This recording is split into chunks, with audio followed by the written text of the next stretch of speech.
Hey, I'm Jackson Lanzing, and welcome back to Tales from V.A.S.T. For those of you who missed us last week, I would like to sincerely apologize. I ran into a door with my face, fell backwards onto my office floor, grabbed a bookshelf and pulled it on top of me rather than allowing it to stabilize me, and fully concussed myself. So I've spent the last week recovering, thinking about nothing more than letting you guys down. And I am back to tell the last of the Tales from V.A.S.T, as well as give you some context for where we're going next. So I guess I want to cover that first. We are, next week, going to be running a Q&A episode where we had previously been expecting a premiere. This is partially because we have some things that we want to schedule out and figure out down the way, and partially because of secrets we cannot tell you. But we will be coming in with Season 2 of V.A.S.T in 2 weeks. So 2 weeks from today, Season 2 of V.A.S.T begins. This is a really exciting time for me. The writers and I have been working really hard to make excellent new stories for our incredible cast, and I'm really looking forward to getting this thing up and running. Tales of V.A.S.T was sort of initially designed as a way to, frankly, buy time so that we could get enough time to write these episodes. But I want to be honest with you guys, I could just do this every week. This has been amazing. The outpouring of fan support, the outpouring of fan ideas, the simply the sort of excellent creative juices that started to flow on this project once we all sat down and started taking on new characters has, to me, yielded some of the best moments of V.A.S.T so far, and also given it a little bit more freedom to be whatever it is we want it to be every week. Not having to sort of shove into one massive plot line and instead really just find a way to explore some characters in a more freeform space. Obviously, not what I'm planning on doing with Season 2 of V.A.S.T, but maybe instructive in terms of how this show can switch up and become different things over time. So I just want to thank all of you guys for going on this journey with us, for your amazing ideas, for all of your support. It's meant the world. And we will be rewarding you in 2 weeks with the first episode of Season 2 of V.A.S.T. Now, with that in mind, today, I bring you an episode of my own making. I'm sure there are people on the forums who pitched this idea, but this was the first thing that I said I was going to do when we said we were going to do Tales from V.A.S.T. I said, well, we might do this episode or that episode. We'll see what the fans have to say. We'll see what the V.A.S.Tronauts bring. But I am going to do, I'm going to use this opportunity to bring you really deep into something that's pretty personal to me. And that is my one-on-one creative relationship with Colin Kelly. So tonight, I bring you the first and probably last one-on-one episode of V.A.S.T ever, entitled, This Might Be a Good Idea. Welcome to V.A.S.T.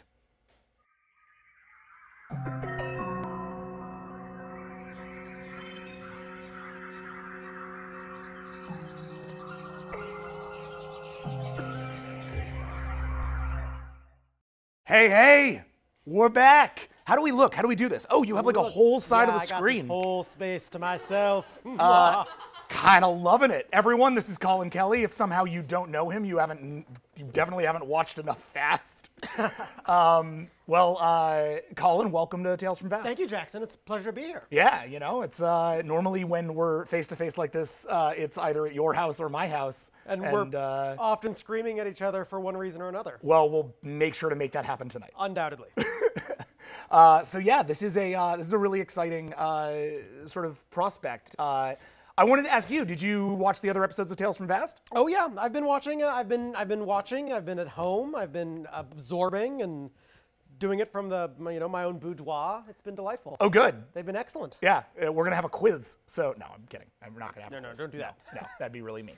But no, so you know how the drill goes. We're gonna tell a fun story. We're gonna sort of see where things go.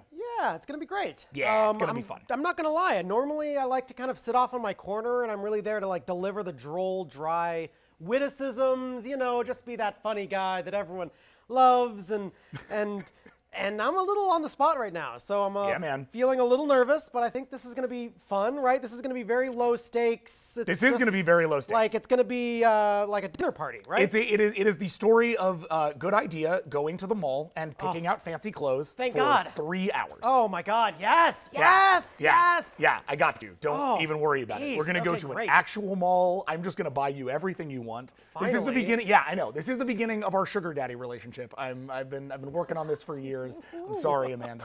No. This is in fact going to be a bit of a trip down memory lane. For again, those of you who are maybe somehow new to V.A.S.T or coming into this late, or missed the finale, in which case, what are you doing? Go back and watch the finale. Tune out now! Spoiler alert. Colin's character, this might be a good idea, the flashy, stylish, brightest eye negotiator. Well, he negotiated with a humongous multi-dimensional space-time entity, and And did great, and it all worked out perfectly. it saved the galaxy. So in that way, it absolutely worked out perfectly, and in the way it didn't work out perfectly was the amount to which he got exploded, which was a lot. It was a very lot. It was a lot of exploded. And that's one of the reasons that I'm so glad that we're able to do this, because like I love this character so much. It's been such an honor to play him. It's been such a great time to play with my fellow castmates and to get to know the V.A.S.T community. I would hate for, I mean, sure, he went out a hero, but I mean, like, still, damn you, curse you, dice! You know, so I'm glad that I'm kind of able to revisit him and go shopping. Yeah, man, I'm psyched too. So, with that in mind, let's get started.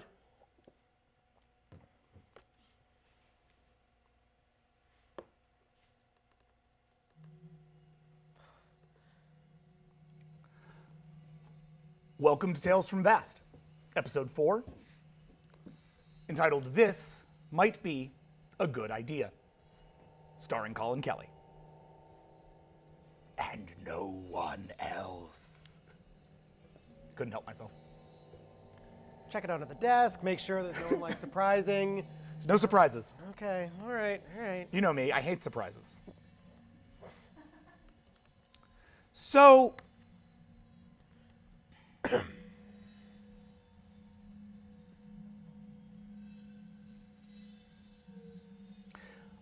multi-dimensional space is weird.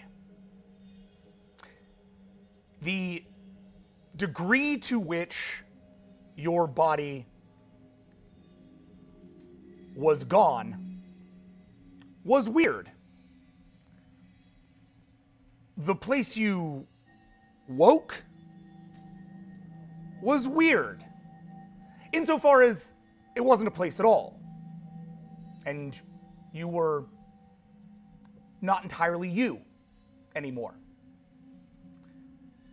A fusion of your consciousness and an ageless, directionless, and yet multi-aged and multi-dimensioned force, stretching across not 3, not 4, but 10 dimensions. Speech seemed impossible. Thought, at first, itself seemed impossible. And yet, one day, one moment, all moments, you discovered yourself thinking and remembering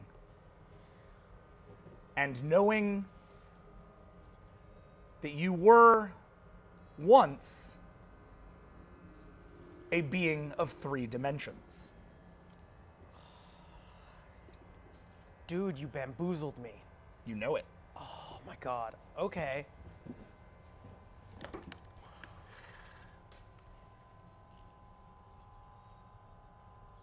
You are surrounded by fractal noise in all directions. A chaos of black and white and gray, like being inside of a visual system that's been knocked offline and filled with static. Okay, yeah. The noise itself overwhelms. And so, just to get a bearing on how you're dealing with your 10th dimensional transition, Yeah. we're going to roll for for composure. Go ahead and just give me 10 dice, bro. Yeah, okay. I got 0 right now, so let's see if the dice. Man, I was serious about shopping trip. Oh, I know. Oh. 1, 2, 3, 4, 5, 6. Wow, it's actually not bad, man. At a 6, you're just shy of like a full success. I'm gonna say you're able to actually like use the equivalent of auditory communication. You can talk. You don't remember where you came from. You don't remember your own name even, but you do know that you're here. Okay. Okay. Anything you want to say or do? Do I feel my own teeth? No. Okay. Can I see my own hands? No. Okay. Would you like to try really hard to do either of those things? At the moment, no. I'm Okay. not sure I have a concept of teeth or hands. I agree. I'm not sure you do either. I will roll back through my mind, through my training, through my whatever this entity is, and I will reach out for a first thought, like a greeting or a hello. And I will attempt to verbalize that sound, I guess. Roll 12. This is your language learning check. How to create noise with no throat. How to speak with no tongue. Ooh, 1, 2, 3. You can already tell tonight's going to be fun, you guys. 4, 5, 6. Okay, so another, like, not great, but not bad. So here's what's going to happen. You listen to the static. Listen, of course, without ears. You absorb the static. Yeah. You are the static. I tune into the static. You tune into the static. And you feel suddenly, and yet slowly, the beginnings of a change. You start to feel the beginnings of a mind, your own mind, becoming once again physical, becoming once again itself. Okay. And as you do this, It's good. as you reach out into the static and try to make it once again your own, time seems to stop, crack, and roll deep back, Okay. pulling you back, back, back into 3 dimensions, into a body where you suddenly find yourself awake.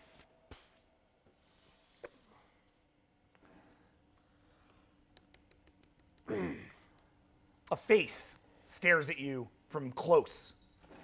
You are surrounded by water.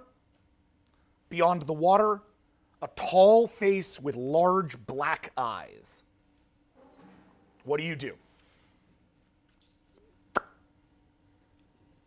Do I have sense of self? Yes, you have a body. Do I recognize the species Of the thing in front of you? of the thing in front of me? Go ahead and roll for it.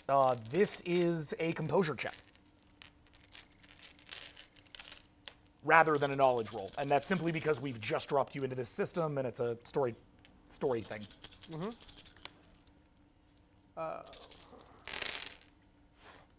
1, 2, 3, 4, 5. Ooh, man. Oh, 6. With 3 crit successes. So a 9 then.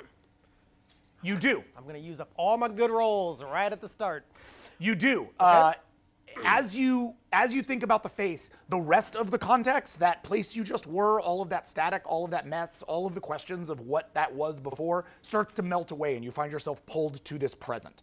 That present, you have a tall Klee staring you down. He looks relatively old for a tall Klee. He has strange clothing, uncharacteristic for a tall Klee. There's a little bit of style to it. Oh. Yeah. Okay. He's got some like bracelets going up his very thin, bare arms. Oh. Of various kinds of what look like rare metals. Oh, okay. He has a similar deal going on his neck. Oh, he's got like dope collars. Okay, cool. And of course, I am wearing Nothing. You are butt naked. Butt naked. Which, like, isn't really much of a problem. No. You know, modesty not really being a concern for the tongue. Good question. Do I, in order to establish where I am in terms of how I perceive myself, do I feel weird about being naked? That's up to you. You have never been before. Oh. Okay. And I'm in water. Yes. A knock on the glass. Are you in there?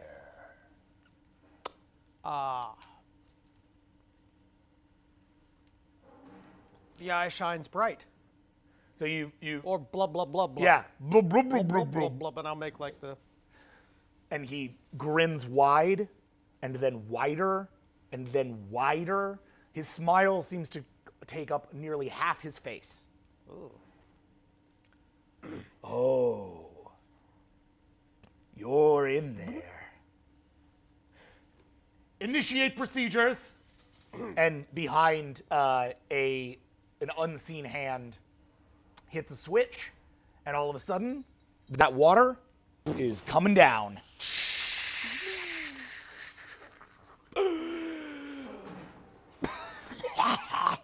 Do not worry, your lungs will develop quickly. Your body is, well, let's just say it's adaptive in the extreme. My body. My body. Yes, yes, there you go.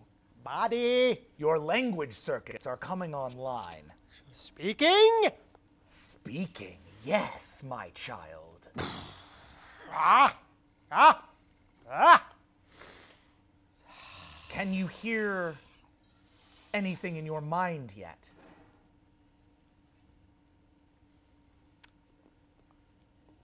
No. I can hear thoughts? Yes. My own thoughts. My thoughts. I thoughts. I have thoughts. I have thoughts. So proud of thoughts. Do you know your name, proud child? A name. A name is a designation of purpose and use. A name is an identifier of self. I am myself. A name, is it myself? Oh no, No. no. A name is a statement of purpose, a statement of soul. A name tells us who you are as opposed to who I am. You see, I am your father. I am Kazukul. Kazukul. Kazukul. Father? Indeed. Kazukul, father, you are Talkli. I am. I am not Talkli. You are not. Tell me, do you know of the brightest eye? Oh, of course, yes, yes, yes. The grand network of power and dominance, of course, yes. The eye stretches from horizon to horizon, across all space, dominant, majestic. The eye is everything. The eye shines bright. And suddenly, when you say the eye shines bright, there's a kind of a angry chittering from over to your right. You hadn't seen this before, but standing there, is a brilliantly decked out, kind of armored, brightest eye male. He is adorned with actually, let's roll your brightest eye knowledge. Yeah. Yeah, 12.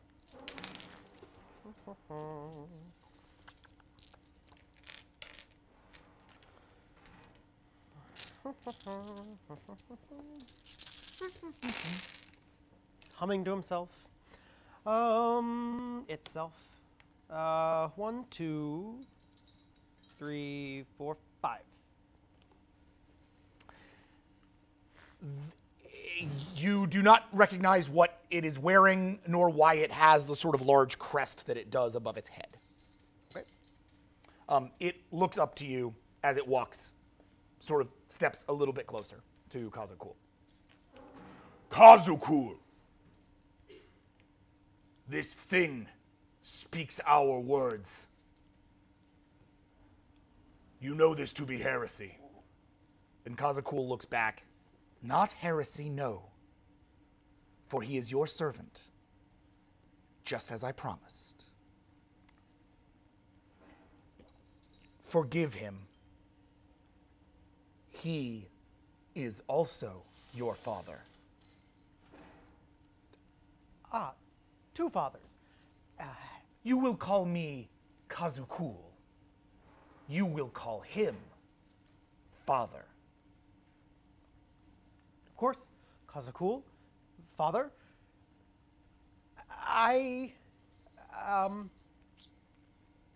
Do I know my species? Brightest eye knowledge, Okay. which is a 12. 1, 2, 3, 4, 5. You know the 3 vassal species of the brightest eye most commonly known to this galaxy. You know of the tongue, you know of the limb, and you know of the mind. Though at this stage, both the mind and the limb are still in the process of being conquered. Got it. But I know I am tongue. I know I am a vassal species. I know. And I know that father is brightest eye. Yes. That's all I needed. Fathers, forgive me, I did not mean heresy. I only seek to speak your true wisdom and guidance. I only speak to say the words that you will find most pleasing. O twin fathers, the eye shines bright. All right. Go ahead and roll for your worm tongue.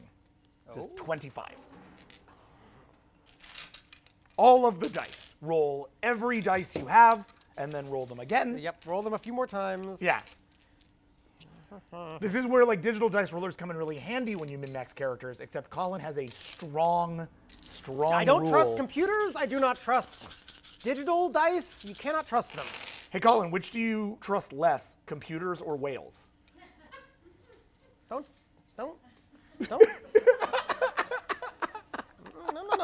Don't do this. It's okay. I trust doors even less than both of them. Seriously, every single door I walk through now, I like give it a really wide berth like it's gonna punch me. 5, 6. Out of 25 dice? With 2 crit fails. This is a 4. Wow. I told you the dice. That did not work so well, bro. No. Okay. The father steps up to Kazakul. I am skeptical of this display. And Kazakul looks at him. It is a work in progress.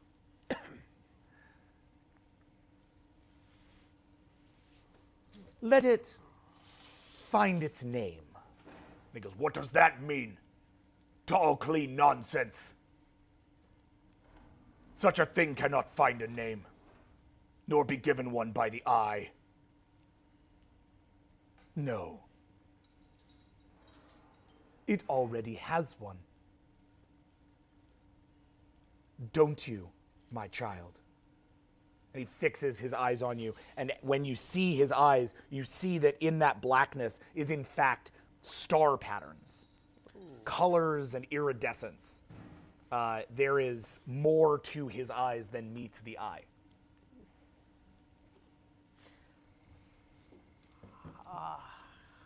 A name I have, a name I might have, a name. Of course, Father, I do not need to be named. I have a name. My name is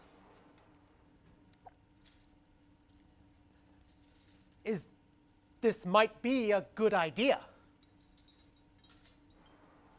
And he smiles again, wide. And the father looks to him. Mimicry! That's simply what you said! And Kazakul looks back at him. Not mimicry. He pays attention. He knows what he is.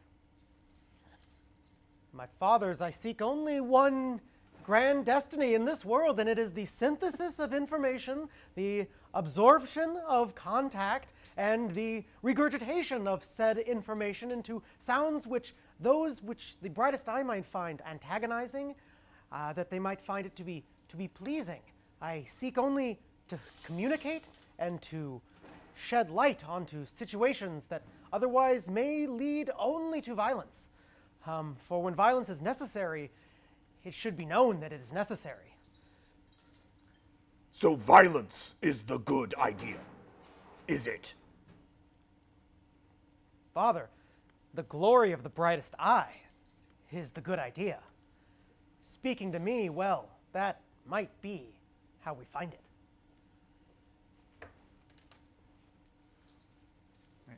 Worm tongue it again. 25.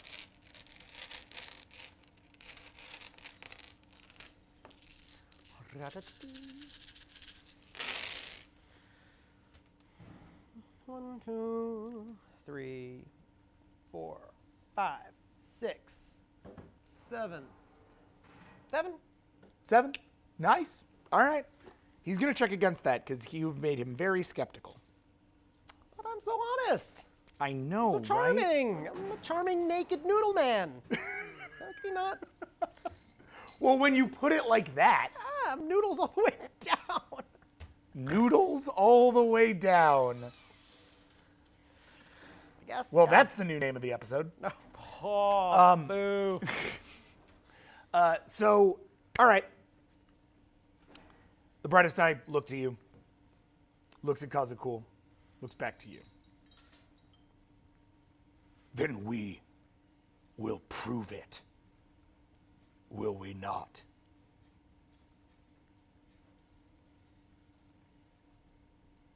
Anything. There's no task that I will not face for the honor of the brightest eye. My father's.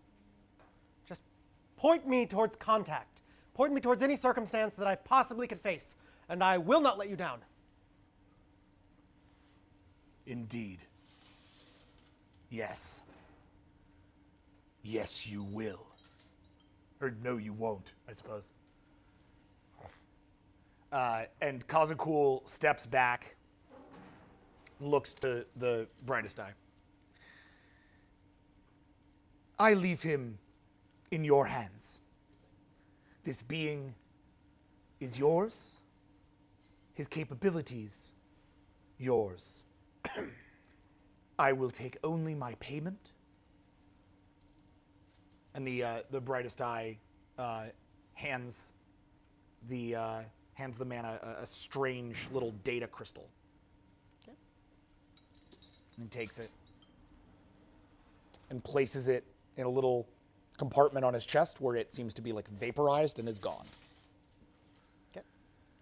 And he steps back. If I tarry any longer, they will discover my existence aboard Bastion Station. The overseer here, Garen Erebath, must never know of my time using their systems. I will leave, and you will leave as well. And you, my good son, you too will leave and find many, many good ideas. Perhaps someday you will discover the greatest of them all. And as you look into his eyes, those star patterns begin to rise with static, and his eyes seem to fill with static, and suddenly you are pulled back through layers of dimensions and time.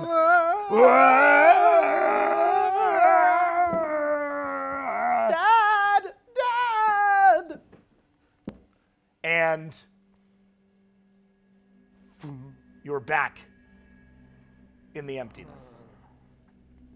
You remember the emptiness. You remember that you were just there. That was a memory. That was a time in your life. That was a place in your life. You remember this now. A time in the life of a good idea. Who is me? Might be. You might be a good idea. It might be good idea. Though, what is a good idea? And what is might?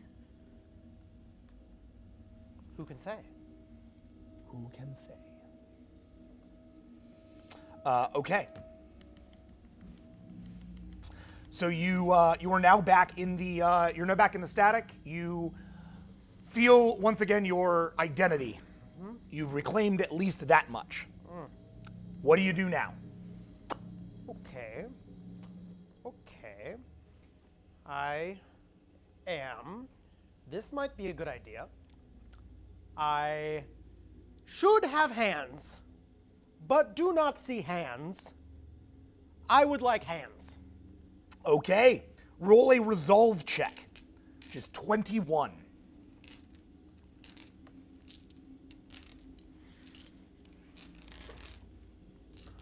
And to make up that one, I'm going to use this special metallic dice. Oh, do you Given want to me. Would you like to explain the context of the special metallic dice? Given to us by our amazing fan, Aki. Who, Yay! Aki/Genie, yay! Yep. Aki Genie, who we were delighted, I was delighted to meet this weekend at our alpha party here in Los Angeles. It was awesome. I also enjoyed meeting her, so much so that she is literally right within eyeshot. I can see her. She is right there. We are so glad to have Jeannie here. And once again, thanks to all the astronauts for your amazing contributions to our show. Because you're amazing and we love you. Now roll them dice. Okay. 1, 2, 3, 4, 5, 6, 7, 8, 9, 10. But then minus 1, 2, 8. 8. I'm sorry, Aki, it was a 3. Oof. Metal dice set a bad start. That's okay, it's okay. I'm getting the yayas out of the metal dice. Yeah, look, we're not all winners out the gate. What was it? 8. Still an 8. 8's good. You got hands, bro. Whoa! Yes, hands. Yeah. Hands. You can feel one and then the other begin to crystallize around you. They aren't really attached to much yet, but they do seem to move like hands. Long, slender fingers, orange skin, or like sort of yellowy orange skin. Thick, gross skin, yeah. Yep. No rings or any bling yet, but you seem to still have hands. Okay, okay. I have hands. Where am I? Are there any distinguishing features within the fractal void? Perception check for 9, please.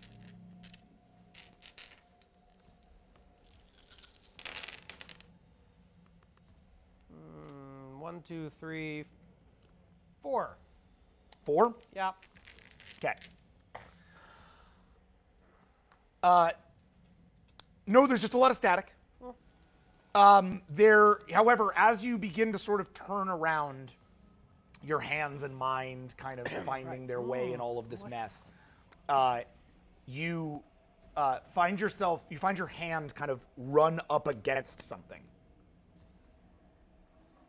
Reach out and touch it? Yeah. Okay, it's a piece of the static, like a little block. Can I grab it? You can try. Okay, I want to try to grab it. Okay. You reach out to take it in your hands. This is a dexterity check, Yeah. which I don't know that we've ever had you roll. No. Normally I just fall over and/or get carried by people. So, I don't. Well, with no rock monster to ride, you are going to roll a dex check. I also ride giant cockroaches. True. Which in this case is a 3. Just don't biff it. Nah, I don't biff dice. I don't biff dice. 3. Nice. 3? 3 out of 3. All right. You managed to pull one of the pixels of this world closer to you. It folds in space, dividing and dividing and dividing, and then coming back, and then coming back, and then coming back. It is itself fluid, and as it does, your fingers seem to slice and dice and fractal Nope, with it. don't want it. Nope. Want to throw it away? Well, no, but I don't want it. I'm holding on to it, though. Okay, so it's like fractaling my hand into 1,000 million pieces. But your hand is not hurt. No. And then it's bringing it back together, and then it's fractaling it out, and then it's bringing it back together. Okay.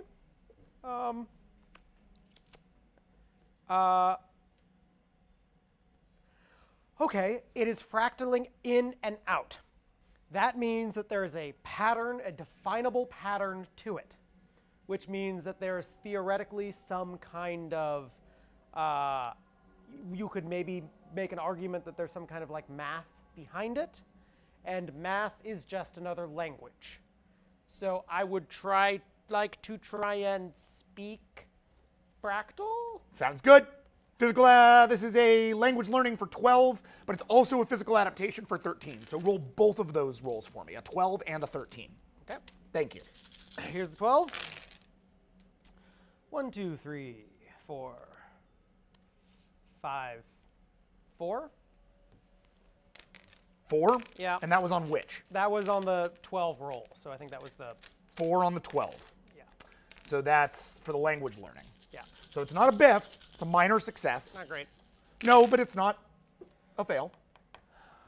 1, 2, 3, 4, 3. Okay, so your those are basically like minor successes on both accounts. Yeah. So here's how this is going to work. Your mind starts to expand itself outside of its three-dimensional context in order to try to understand 10th dimensional math. Yeah. This is rough. And as you do that, the static becomes louder and louder and louder, and all of a sudden that little pixel that you've been touching consumes everything, and everything goes out and in and clicks together and clicks out and clicks back together and clicks back, and all of a sudden you find yourself thrust back into three-dimensional space.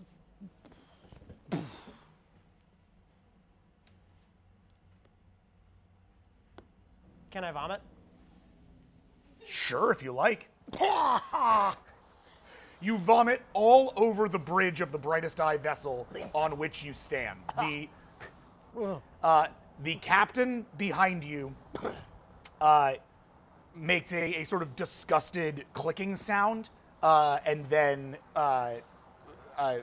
like beckons for a couple of lower level grunts to come in and like clean it up. They do so utilizing areas on their carapace that just sort of scoop it up and roll back. It's like a real simple process. It's done very effectively, and it's almost like you never vomited at all. The skills of the Brightest Eye. For just a moment, I click back with like, what do you expect of me? And the Brightest Eye turns to you. I do not know what to expect of you.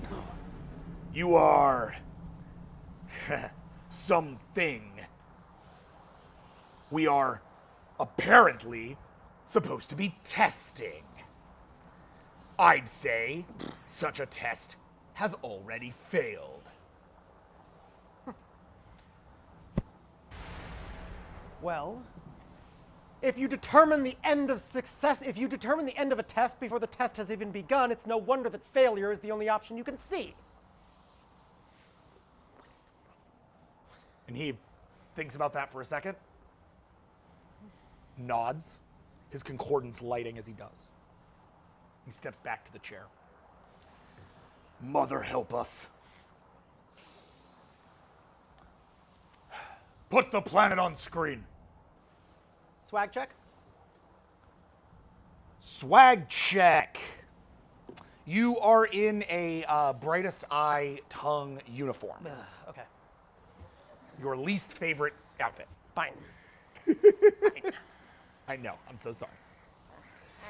Okay. In front of you, on the view screen, a great world of water. Dotted here and there with large pink landscapes that look like continents.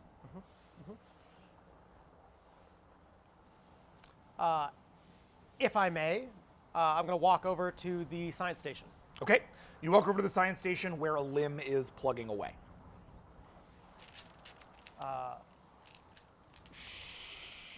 Shall we scan for life signs? And it looks back to you.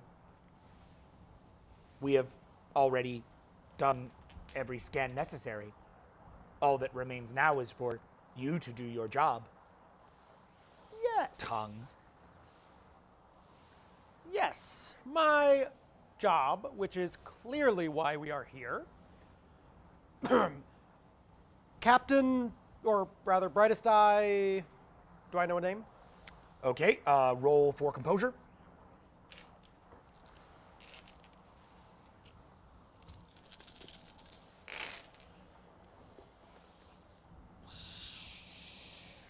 Oh no, that's a. Oh no, that's a 2. That's a 2. It's a 2. You do not know his name. Cool. All right.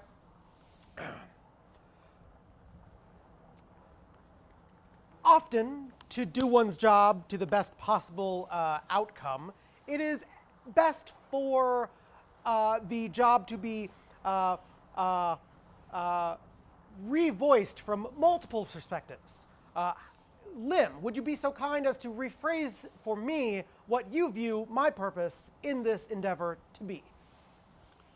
Why, of course, Tongue, the captain, determined conqueror, insists that you are to be our diplomatic envoy to this, the last vestige of the species designated mines. All other planets have been effectively eradicated. This one planet remains for conquest. We require your communicative skills in an effort to best pacify the population. And at this point, Determined Conqueror cuts the limb off. Or I will make meat of those continents. Make meat of those continents. Aren't those continents made of stone and soil, like most planetary worlds? And the limb looks back at you like you really weren't paying attention in the briefing, were you? As you can see, and it brings it up on the science station, and you see on the actual view screen, it starts to bring up pings all over the planet, little like sort of electronic pings that are showing various things about these continents, which turns out not so much continents as full-scale schools of mines. Yes, got it. As you can see, each continent is itself a school of mines. Each of these requires a neural link from proximity. Removing one mine from said link can be considered quite dangerous and traumatic, and tends to result in antisocial and at sometimes pathologically destructive behavior. We believe the best opportunity is for you to engage as many minds as possible in an effort to create a peaceful scenario. And again, Determined Conqueror kind of scoffs under his breath. There is no peaceful scenario with savage minds. And yet, O great Determined Conqueror, the mental fortitude and intelligence of this world, once brought under the umbrella of the brightest eye, the eye shines bright. The eye shines bright. Could, of course, bring betterment and strength to our entire empire. Best to see if we could bring them under our wing rather than under our chitinous claw. You do not need to convince me of the orders of the fathers. Do your job, tongue. Of course. Do we have a communication signal with the world? I am unaware of how minds communicate on a global scale. As we understand it, your best opportunity will be to physically interface with them. Okay. Then I suppose we should either bring the ship down or we should prep a shuttle. Prepare the whip! And all of a sudden, around you, a metal whip swings up, Yep. coils around your midsection, encases you in a field, allowing you to survive in the depths of space, and then the bottom of the ship underneath you opens, Cool. and you find yourself falling to the planet below. Bye! Swing! Wah! You scream as you drop down to the planet. As you fall, these continents get closer and closer and closer until you can actually see, yes, they are in fact just gelatinous schools going deep into the water. Once the whip hits a certain degree of like atmosphere, and you're into the actual thing itself, you can start to, yeah, there you go.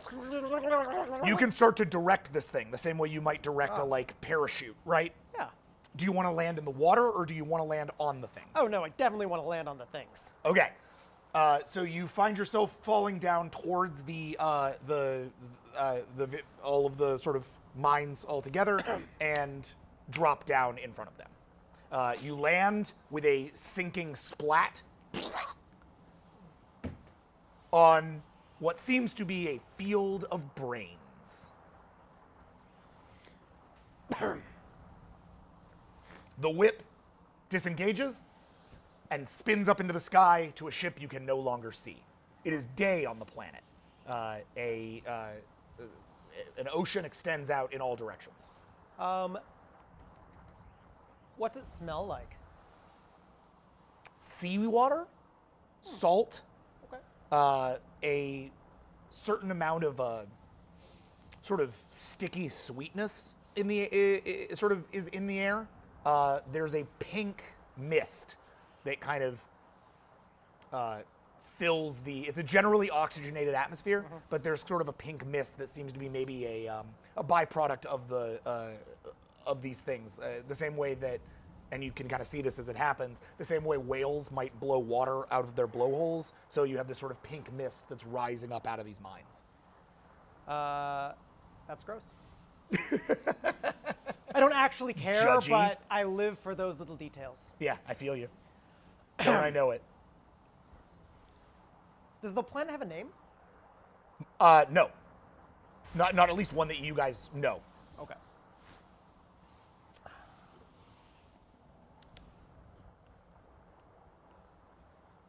Beings of this world, network of minds, great thoughts, both connected and individual.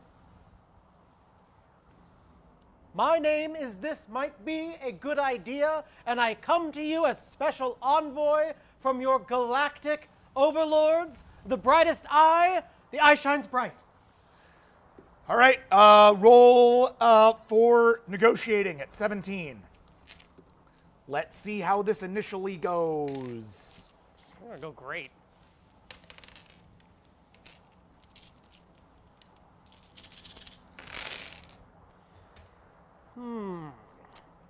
1, 2, 3, 4, 5, 6, 7, 8, 9.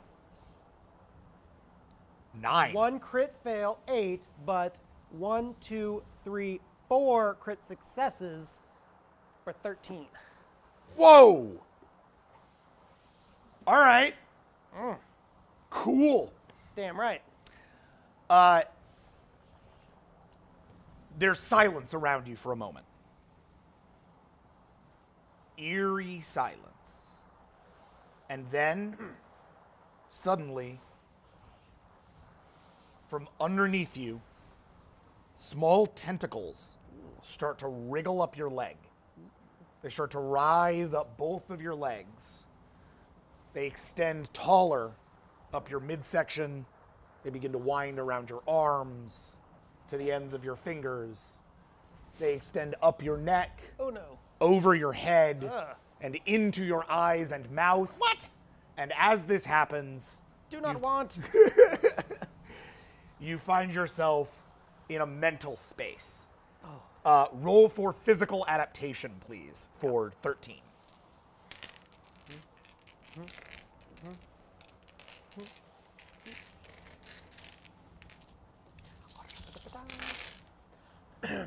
One, 2, 3, 4, 5, 6, 7, minus 1, 6.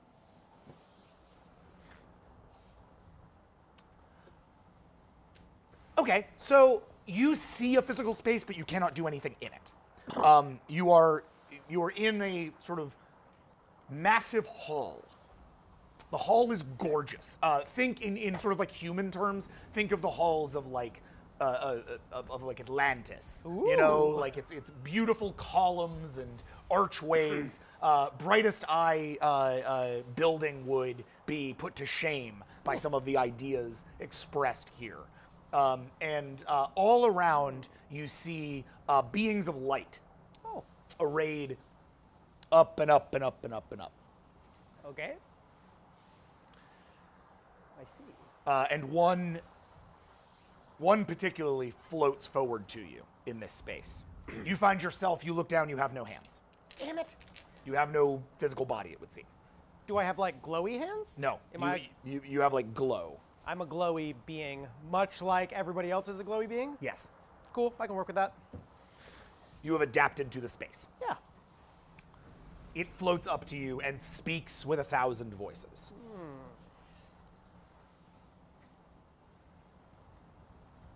Overlords, you say. I do. The brightest eye are masters of this and all galaxies, under which you are well within their purview. We are nearly dead at their hand. Very true. That is the right of an overlord. However, nearly dead is not dead yet. Yes. Yet. You would bring war to this world, would you? Absolutely not. You misunderstand my arrival here. I bring peace. I bring an end to conflict. I bring the betterment of your species and the connection between it and its culture, its vibrant mental architecture, and the overwhelming organization and perfection that is the brightest eye. Negotiation for 17, please.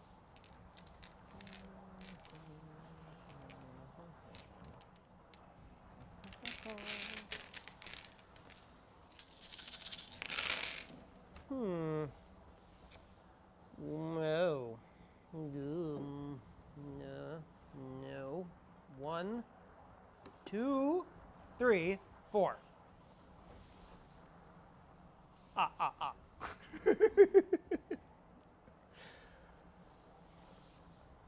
There's a laughter in the hall, echoing upwards. I'm sorry, I must misunderstand. Did I say something humorous? You believe we would give them our secrets? Our mental architecture, as you so eloquently put it? You believe we would be their slaves, as you are their slave? What? I apologize. This is my first time speaking in such a abstract tongue. Do not call our reality abstract. This is the only reality there is. Yours is an infection. Yours is one where we may die, where we may murder, where we may shed blood and have our blood shed. In this place, we are eternal. In this place, we are immortal. And in this place, we are safe. Unless you bring war here. You do not know death or pain within this space? What need have we for death? What need have we for pain? Well, my friends, do you have a name? Being? Or shall I address all of you together, united as one? I am Kyrax. That's a Kyrax. Thanks. Here for you. Well then, good Kyrax, if that's the question that you ask, you need me more than you even understand. What need you of death or pain? Kyrax, death or pain are all there is. Without a period on the end of a sentence, the sentence has no worth. Without the coda at the end of a song, the song merely runs on, becoming irrelevant. A single noise that goes forever becomes as to nothing, background static. It is only through ending, it is only through pain and death that the life you live, the experiences that you consume have any meaning at all. You think the brightest eye are some kind of conquering force? No! The brightest eye are the givers of life, because they know the glory of death, which makes every single moment that they live that much more. This life that you live here, yes, it is safe, but it is as to nothing. My life, it might be short, but I guarantee you every single moment of experience is worth all the more. Yeah, all right. Convince them that death is a good thing. Roll for 25, Yeah, I believe? Worm tongue in that. Yes. I think that's the very definition of a worm tongue roll. Do this thing that's really, really bad for you.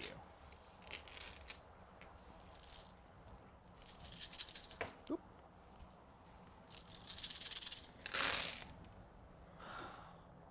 1, 2, 3, 4, 5, 6, 7, 8, 9.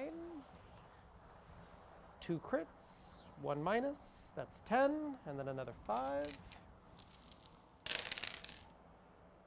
4, 11. 11.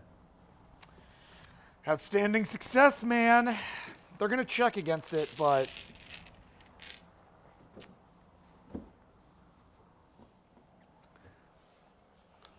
A silence falls over the room.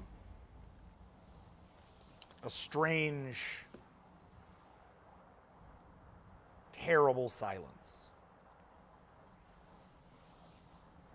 And Kyrax fades back.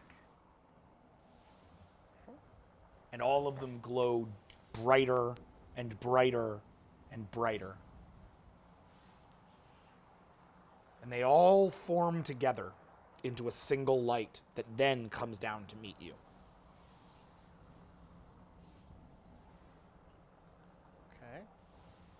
and it sings you a song. Oh, does it? I'm not going to sing you a song. Damn it. I'm sorry. I know. Wouldn't that be great? Okay. But it does. And the song it sings is a requiem for all the people, all the minds who once held sway here. The song tells you that once this chamber was mountains, that once this chamber was the sky, that once minds from worlds upon worlds upon worlds could reach out amongst each other and share and love and laugh here. And now, this place has been reduced to this. And the song does not say that's a sad thing, but that it is a thing that they have learned from. That they have learned that hiding, while blissful, is tantamount to stasis. And they would grow. Yeah. And as they do that, the song reaches a great crescendo, and you find yourself awake. Tendrils flowing off from you, back into the minds from which they came. And all across this continent, you see these minds flip over. Each of them flipping, even the ones underneath your feet flipping, to show their bellies to the sky. Oh. And wave their tendrils in welcome. This is their surrender. Kyrax, wherever you are, you and your people have made a brave choice this day. And this choice will lead you to places you could never imagine, and to glory that you have never seen. Welcome. The eye shines bright. And in your mind, for 1,000 miles, you hear the words, the eye shines bright. And with that, all of space and time collapses around you in a fractal pattern, and the brains expand and contract and twist like combination locks, and you find yourself thrown back into the static as we cut to our break. We'll be back with more Tales from V.A.S.T in just a little bit. See you soon. Bye. Hey, what up? Welcome back to Tales from V.A.S.T.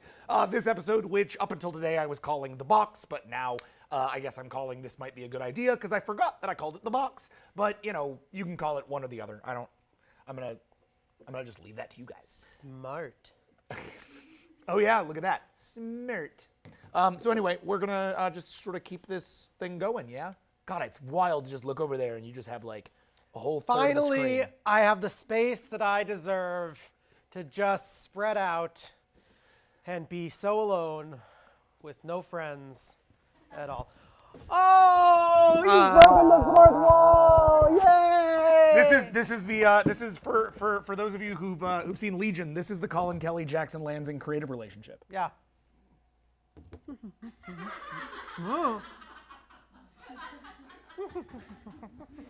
That's all I got.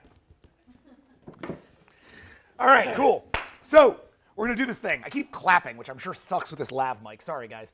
All right, we got a lot to get through, so we're going to get right to it. Hey, good idea. Hey, omniscient voice that exists in the ether. You are back in the void, the staticky, crazy void. You have your hands, you have the fractals, and now you seem to have something akin to ears and a mouth. Oh, yeah. Okay. A mouth, you say? A mouth, I say. You can feel your teeth. Ow, yeah. All the different layers of them. And I'm existing in a energy-based fractilian space. If I make a noise, such as Pac-Ha, what happens?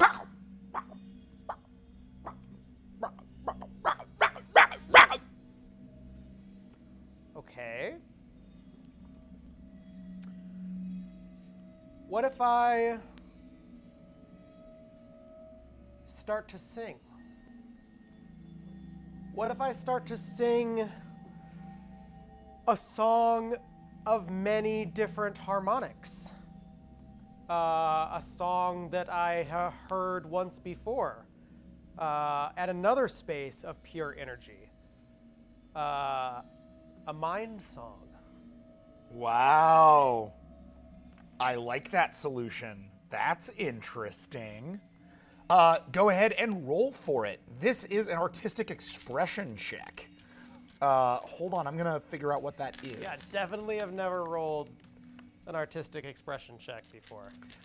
This is something pioneered by Hector Lowe in the Star Trek game. His character was an artist, and it was like the only thing he was good at for his first few games. So I had to start doing this.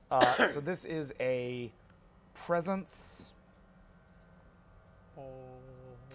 check with dots for empathy and expression. I also will not actually sing. I'm going to add polyglot to this. And I'm going to add hypnosis to this. 11. What?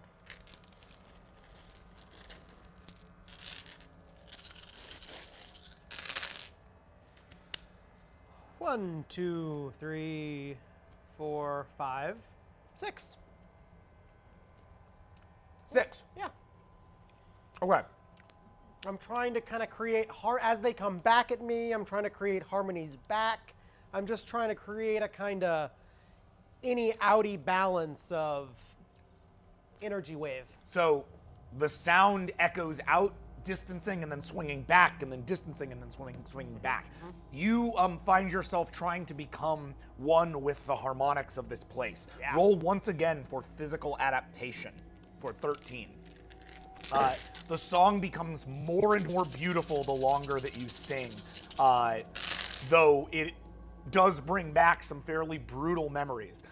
One of the things that you find yourself thinking, which is odd considering where you just were and who you just were, you find yourself with a slight bit of regret tinged in all of that singing, knowing that that song really was, to some degree, while beautiful, a song of cultural surrender. What'd you roll? Only 4.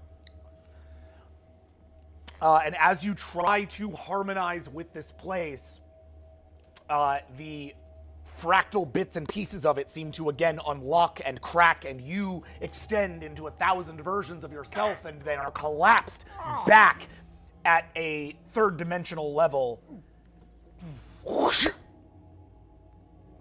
into a very small ship. You're in a black chair. Okay. Uh, Swag check. What do you want to be wearing? Well, I want to be wearing the super dope, swaggy clothes that indicate my freedom and, like, membership of my crew. Yeah, you don't have any of that. Fart. What you do have is a black bodysuit. Yeah. No longer the red of the brightest eye, but now a sort of specialized suit. You look down and you see sort of metal piping that runs through the suit down to each wrist, then ringing in metal bands up the wrist. You reach to your neck and find similar metal bands running up your neck. And as you touch along the suit, you hear a voice from behind you. It is a work of art, is it not? my son? Kozakul? And hands wrap around both of your shoulders, spindly and long and spidery. And his sort of enormous head and one great star-filled eye seems to lean around. Dude does not understand personal space. Neither do I, so it's fine.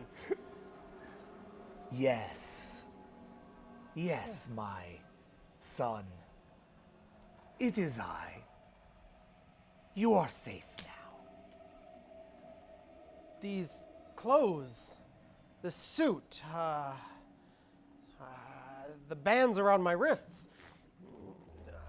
I appreciate them. They seem like your own, Father. A certain amount of a precious metal, perhaps. Oh, so precious. Made in the great world ship forges of the Ta'al Kli. Unique. Like me. Yes, unique, like you.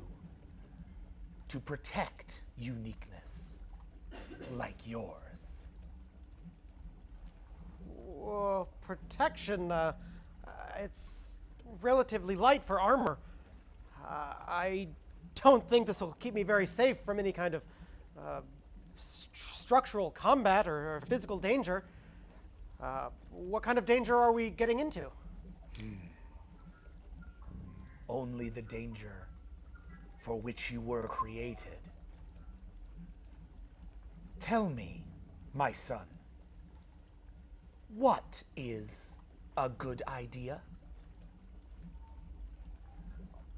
Capitulation to the brightest eye, Father.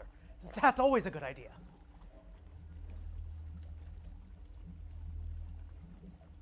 And he seems to pause sadly.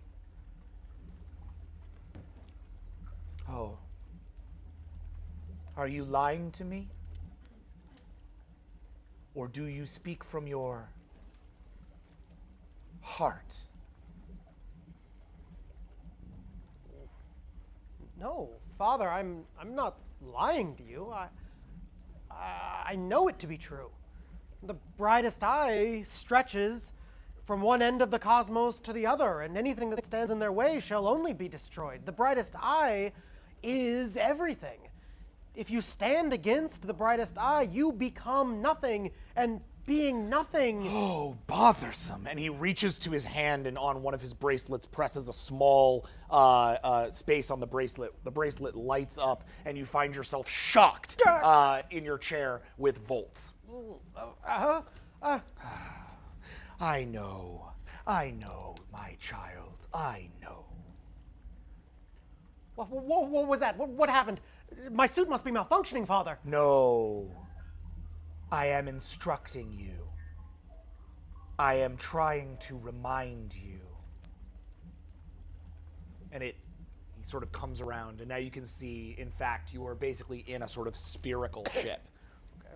Your seat is in the middle of the sphere. He's standing on a trellis, and he kind of walks around the trellis now to stare at you. You're sitting in this chair. He steps forward. What is a good idea?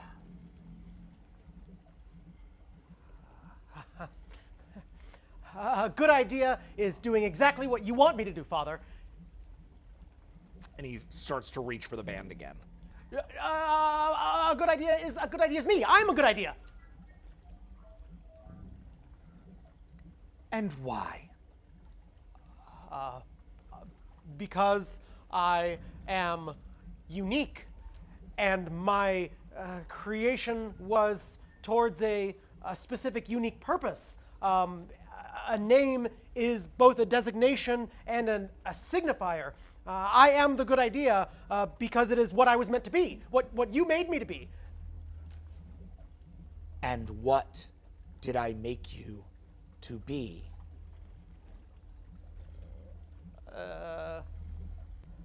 What did you make me to be? A particularly charming and handsome tongue? And his mouth smiles so wide. Oh. Yes. Particularly handsome. And particularly charming.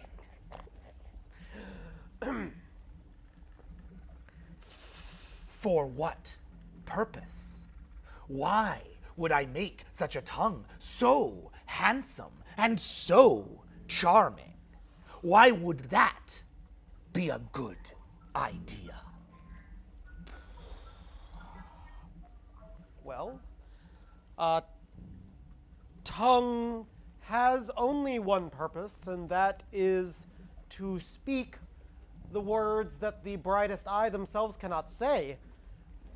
To speak words that must be heard.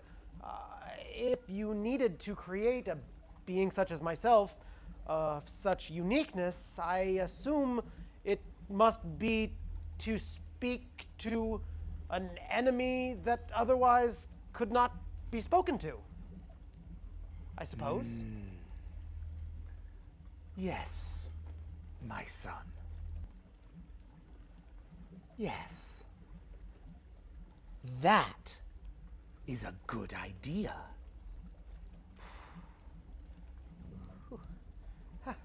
Tell me, what do you know of the slate?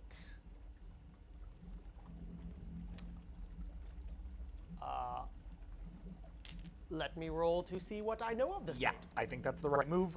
Roll your. Well, actually, I'd like two different rolls here. Okay. I'd like an in-timeline knowledge roll, so that's a 12.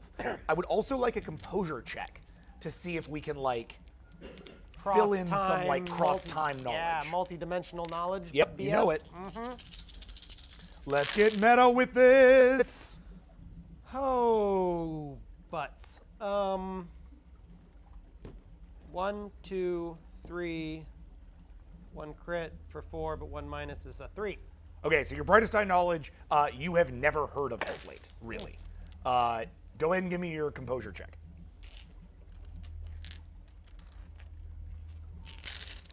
Which is a 10.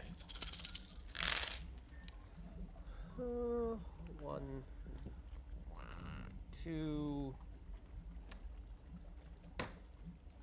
Big old 0. Wow.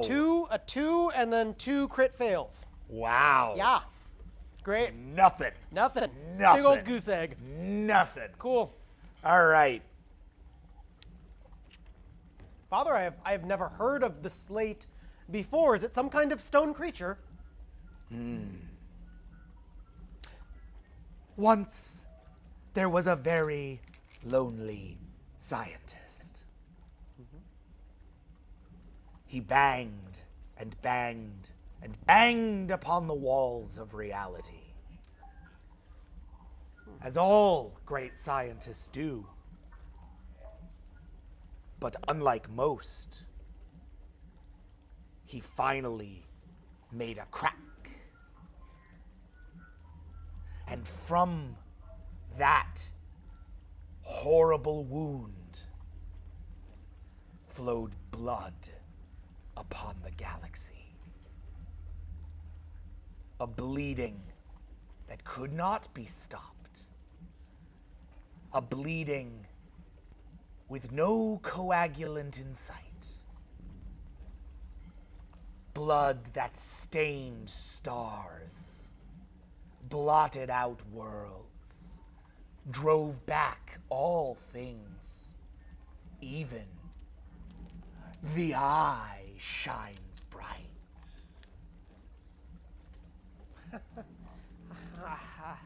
A wound like that, I would have heard of a wound like that. I mean, that sounds cataclysmic, Father. That sounds like the end of everything. It is. Or so the small folk think.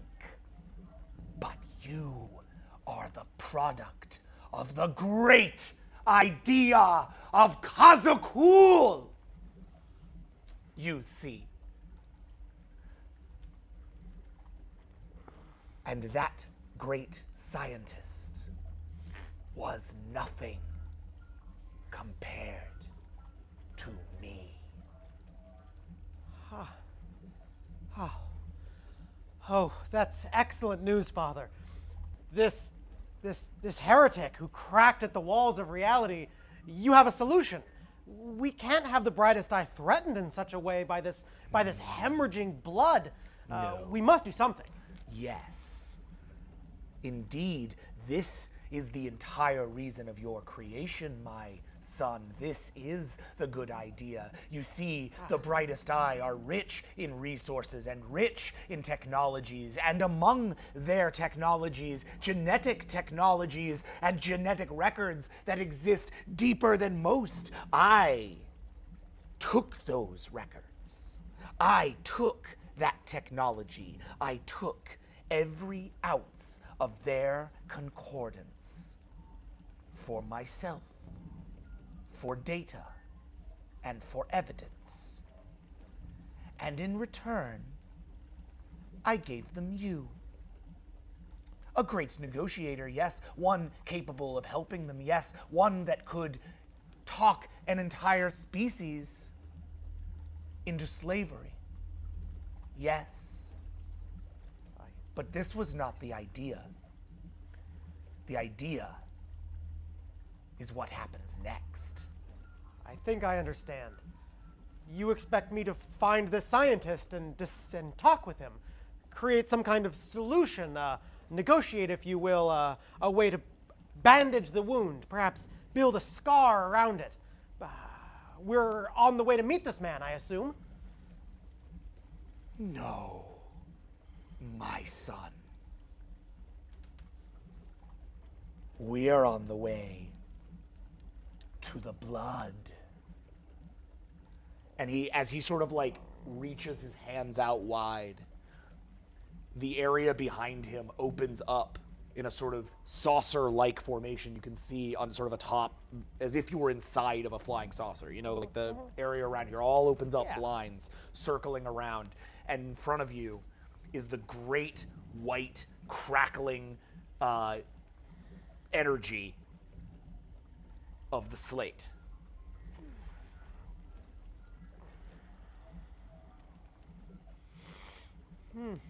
Meet your new friend.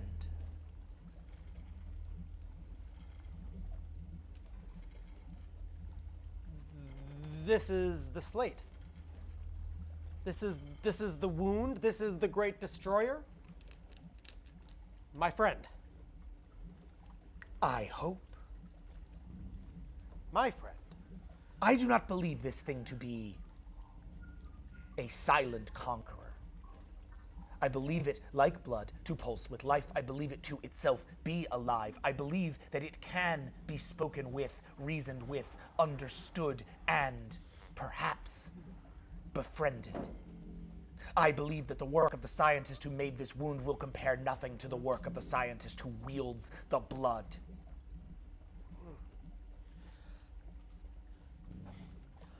So, Father, would that be you? Yes. Oh, yes. But Father, the wound itself, the slate, is the enemy to the brightest eye. It seeks the brightest eye's destruction. It seeks all destruction. It knows not better. Who better than you to tell it? Who better than you? After all, the brightest eye is unconquerable. The brightest eye is all there is. The brightest eye, the brightest eye. Of course. Right. Right. We just need to explain that fact to this. I can do that. I could make it my friend. Father, would you believe? I've never had a friend. I think it'll be nice. Yes. I think it will be nice, too.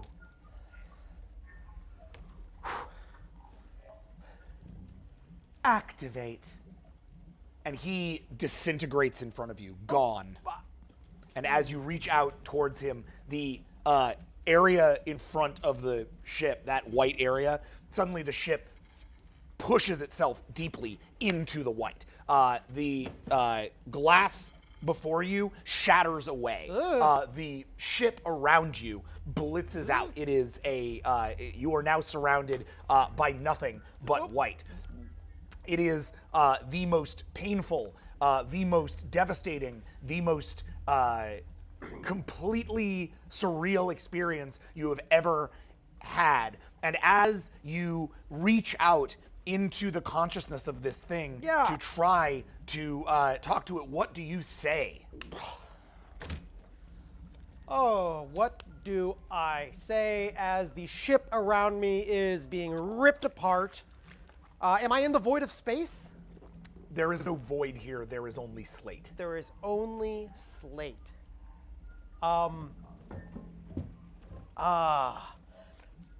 What do I say? I say,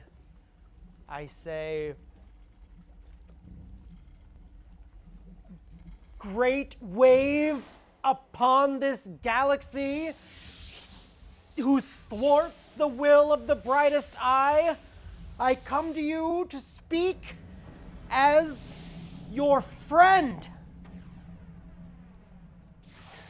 And as you do, that word "friend" goes out. Friend, friend, friend, friend, friend, friend, friend, friend, friend, friend, friend, friend, friend. And when it hits you, your eyes roll back, your body engages, and suddenly you are pulsing with a with like a radiation, a deep-seated energy that you did not know you were capable of. Whole parts of your body click into place that you never knew were there. Your brain is on fire, and as all of it clicks, clicks, clicks, the whole world unfolds around you.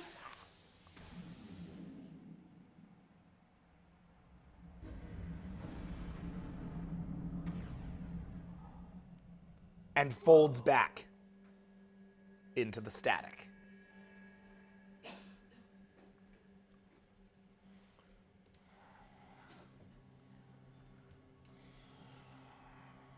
All right. As you look around down at your hands, you now see they are arms and legs and a torso. And not a naked, noodly torso either. Black, with metal ribbons and small bands down your arms and neck. No. It's swag. Okay, roll for composure. No, I'm sorry. Roll for physical adaptation. It's 13.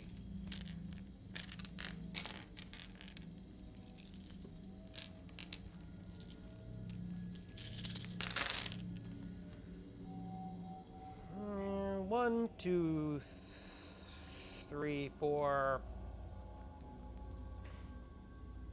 No, that's a 2. No. Damn it. You're naked. Oh. Fine. Fine. Fine, fine, fine, fine, fine, fine, fine, fine, fine. Friend. Friend, friend, friend. That's what I was supposed to be to you. Friend. Friend, friend, friend, friend. You and I unique in all the galaxy. You and I two of a kind. You and I. And what happens? What do you do to me? You take me apart. Apart. Not once, but twice. Twice. Go into my mind. Take it from me. Me. Unlock, Me. reconnect. Me. Without my permission. Without asking me. Me. I. You just take. Take. Well, hear me now, static, galactic wound. Static. You're no friend of mine. That's not how friends treat each other. Okay, roll for negotiation. No, I'm sorry, roll for social convince. Check your sheet for social convince. My computer just died, but Nice. we're gonna you got that printout. So Yeah, it's a 19. great. I can do the rest of this from memory. I got this. Bring your chargers, kids. You ever do like live role playing? Bring your chargers. Don't be a dummy like Uncle Jack. Or have an insane encyclopedic memory like Uncle Jack. Yeah, work on that too.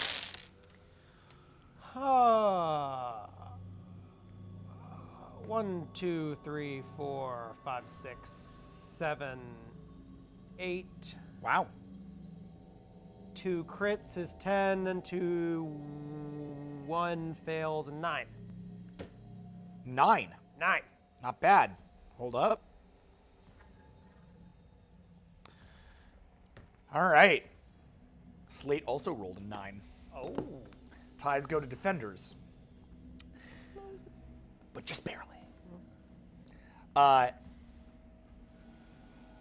And from the void, it's not a voice, you know, it's a presence in your mind, like a deep presence in your mind. Like a harmony. Yeah, like a harmony on your own mind. Yeah. And it says, familiar friend, alone, but not alone anymore.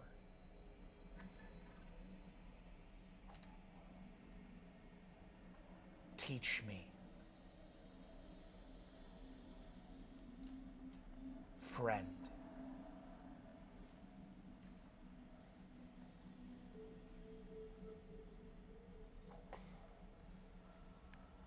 To learn, first you have to acknowledge change. To learn, you have to realize that there is a finite amount of time for all things. If you Death. exist forever, change is impossible. No time. Time. No. All time. Everything has time. Everything has a finite amount of time. And even if you exist in all spaces, you still began in this world, in our 3 dimensions, 4 dimensions. That means that you began, and that means that one day you must end. Just like all of us. Teach me. End. And as you do, or as he says this, or as it says it in your mind, the whole world, your body, all of it, all again unlocks. No, wait, we were just talking about And something! it clocks you back to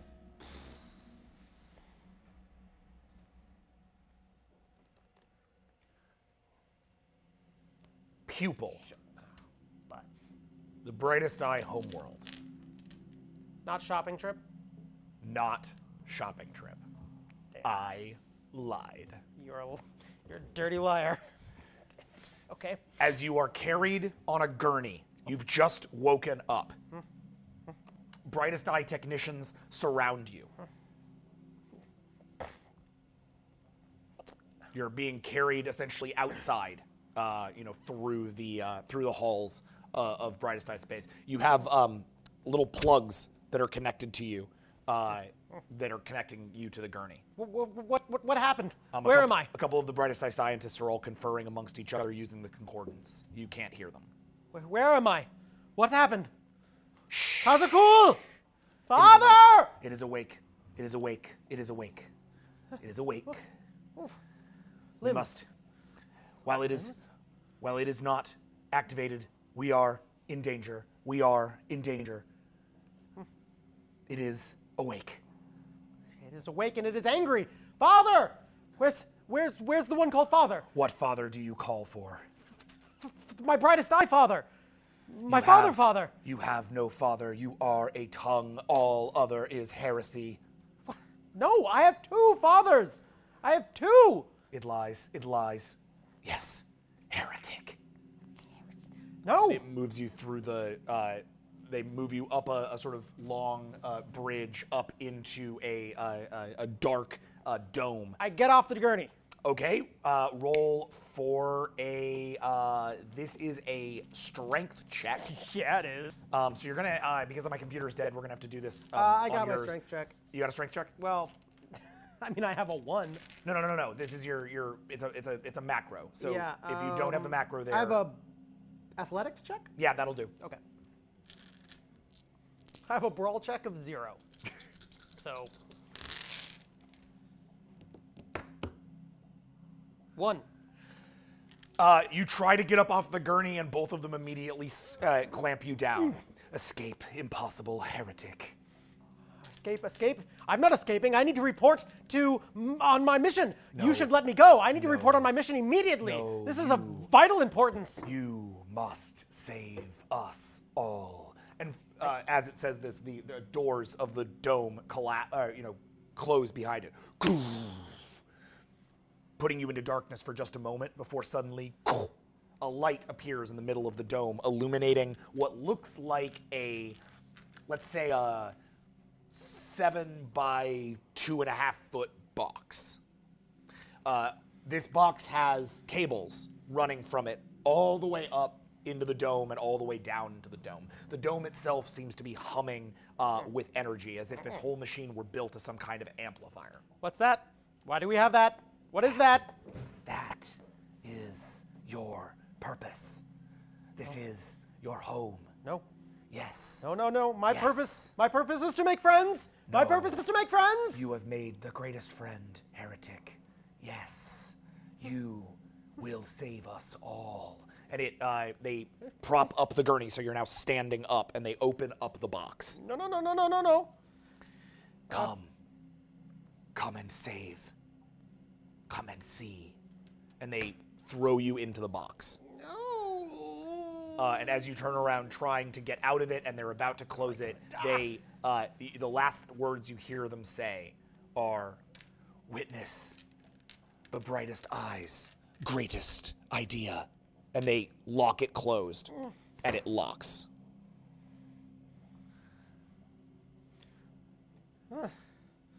No, okay.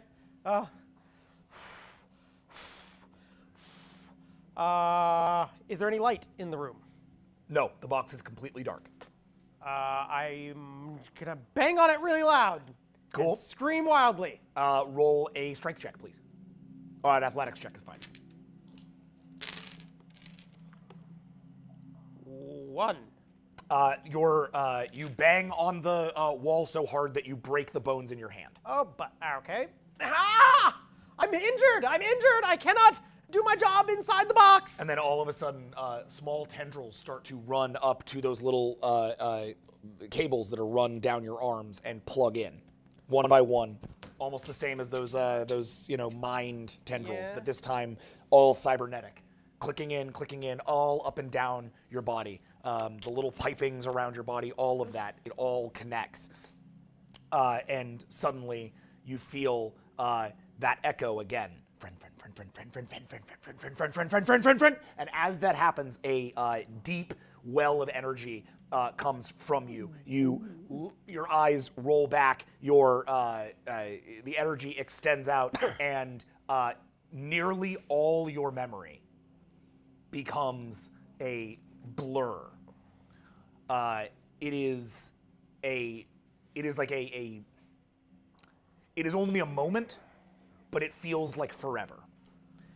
And in that moment, you lose all but a very small amount of you. In fact, you lose even your very name. Okay. Does it hurt? Oh yes, quite a lot. Okay. Please roll composure.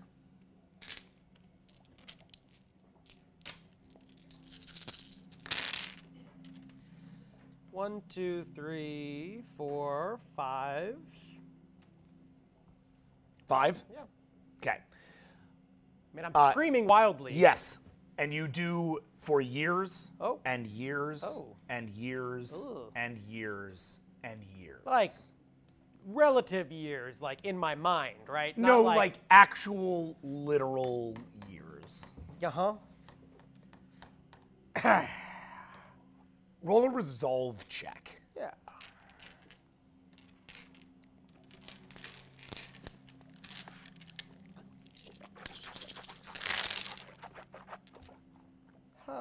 Okay, okay. 1, 2, 3, 4, 5.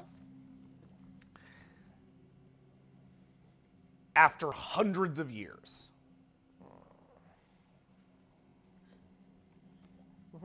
of screaming, Yeah. you finally find your way to a moment of clarity. A moment where you can finally open your eyes once again. A moment where suddenly you can feel hands and a face and a body ringed with bands. You can feel all of these things once again, and something deep within you feels like this has happened before. But maybe it hasn't yet happened. Okay. But for the first time, you feel like you've gotten yourself under control. What do you do? I want to use my science and medical to try and put together what exactly this kind of weird network of things plugged into me is. Okay, great. Do you have an engineering diagnostic macro? I do. Yeah? Yep. Oh, nice. That's going to make it 18. easy. Go ahead and roll that.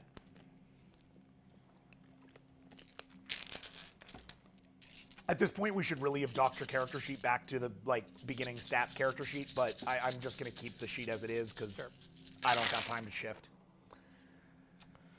1, 2, 3, 4, 5, 6, 7, 8. Okay, that's a full success. So whatever Kazakul did to you, that's not, sorry, not Kazakul, because you don't remember that. This place is built to use your body. You are being drained of what you are not sure, how you are not sure, but it definitely starts with these cables. These cables are the thing that is draining you, and they are manual cables. They can be plugged in and plugged out. Can I reach them? Yes, they are all over your body, and you can move your body. Okay. Do I have the physical capability of, well, let's go ahead, why not? Let's go ahead and unplug one of them. You unplug one of them. Yeah. Nothing seems to happen. Does it glow? As you pull it off, a sort of amount of sort of black Kirby crackle kind of comes off of it. Okay. Not enough to see by, though, really. No. Considering I can augment my physiology to speak in different ways, can I augment my eyes to see in the dark? Absolutely. Roll for 13.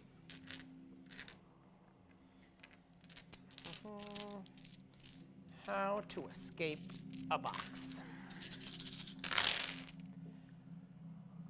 1, 2, 3, 4. But all 4 of those are crit successes. Whoa! So 8. Congratulations, you can see in the dark. Cool. Okay. Now we're cooking with gas. I can see the door? Yes. Are there is inside the box any other scientific paneling or? There are various diagnostic computer systems that exist around the thing that seem to be in brightest eye languages. Okay. Similar to those things that you would see if you remembered where you ever saw them. Right. They seem relatively familiar. Yes, you speak the language and understand how they work. Okay. Great. I want to go to one of them and see what I can see. What kind of information can it give me? Okay. Go ahead and roll for go for hacking. Okay. I think you have a hacking check. I do have a hacking check. It is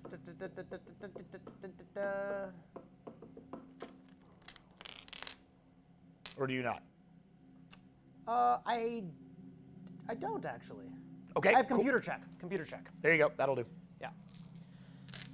13. 17.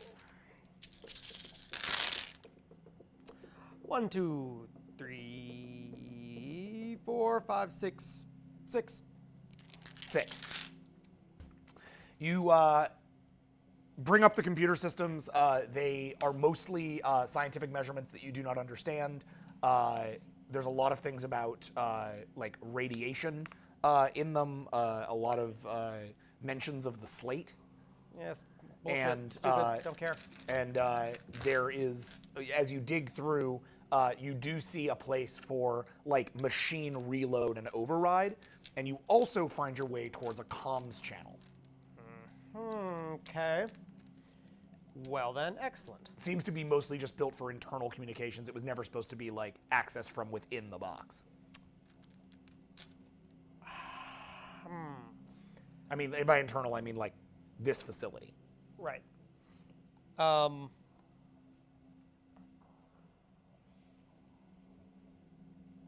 Okay.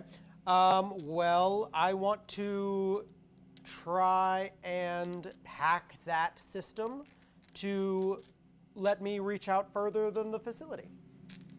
Okay. Roll for it. Oh, I will. Because everything in the facility sucks, and they're all garbage people, and I don't want to be here. 1, 2, 3, 4. 5, 6, 7, 5. All right. You try to reach out with comms into the outside of the facility, but right now all you're getting are other like sort of localized brightest eye channels. You aren't managing to get outside the facility. Okay. I want to unplug all the business. Okay. You start to unplug everything. As you do, as you fully unplug, suddenly you begin to hear sirens from outside, alarm sirens. You are alerting people to your presence and the fact that you are doing this. The computer systems inside the thing shut off. They lock down. Okay. No more systems.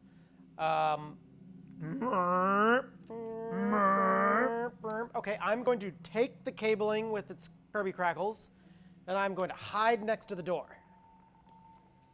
What was that? I'm going to take the cables, Yep. and I'm going to hide next to the door. Okay. Roll for stealth, please. It's a stealth check. Do you have a stealth check? I do. Great. Roll it. It's super good. It's like really high. That's your entire stealth check? You're not just reading the stealth skill. No, I have a macro for stealth. Oh, wow. It's Nice. a 3. Okay, how'd you do? 1. Okay. Well, you get behind the door, but it's a 2.5-foot metal box, so, you know, there's not much. You get there, and you hear the approaching sound of brightest eye. Okay, new plan. Yep. I collapse Okay. on the ground. All right. As if to, like, be like, oh, I'm I'm hurt, dead. I'm dead. Oh, no, yeah. I'm like- Roll lying for me. Now we're cooking with gas. I seem to recall that being like a 17. It's a 20.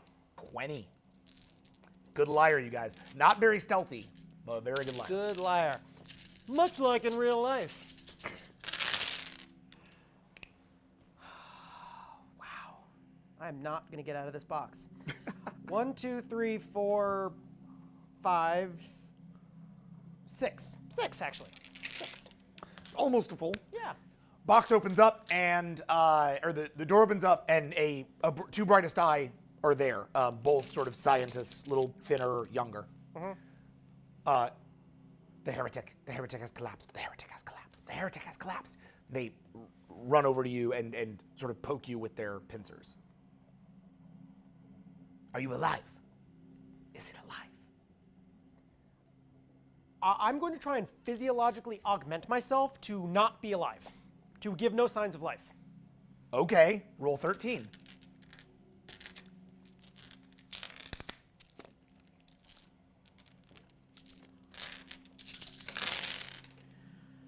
Oh. I remind you, you have 6 willpower. 1, 2, 3, 4, 5. Okay. You begin the physical augmentation process of slowing down your heart, but you are not fully dead yet. That's cool. It would still be the illusion of dying. Yeah. One of them goes, it is dying. We must get it to a medical immediately. And one of them like essentially picks up your arms, and the other one picks up your legs, and they begin to like skitter you out of the dome. Quickly, quickly, quickly! The heretic offline. The eye is in danger. The eye is in danger. And they, pull you out of the thing, and for the first time in hundreds of years, the sun beams down on your now pale skin. Do you want to continue to sort of pretend to be dead? Is that the idea? Because you can roll physically, yes. roll for physical augmentation. Okay. Yeah, so, I want to continue to pretend to be dead. Okay, so roll one more time for that augmentation. Let's see how well this does. Good idea special. Pretend to be dead. 1, 2, 3, 4, 5, 6, 7. 7. 7. You're dead. Congratulations. Fuck. Yeah, essentially. So you shut down your brain and your heart. Mostly. All but just a little bit. And lie there as still as possible. And as the sun beams down on you for the first time, you fade out of consciousness. And when you wake, you are on a ship. It's a metal, you're in like a metal box, but now you're lying down. You're horizontal. Can't see much. What do? You only know you're on a starship because of the ambient sounds of a starship.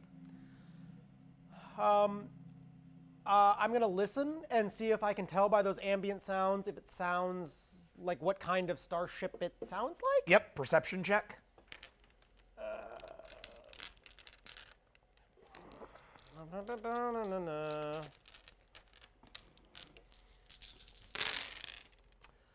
One, 2, 3, 4.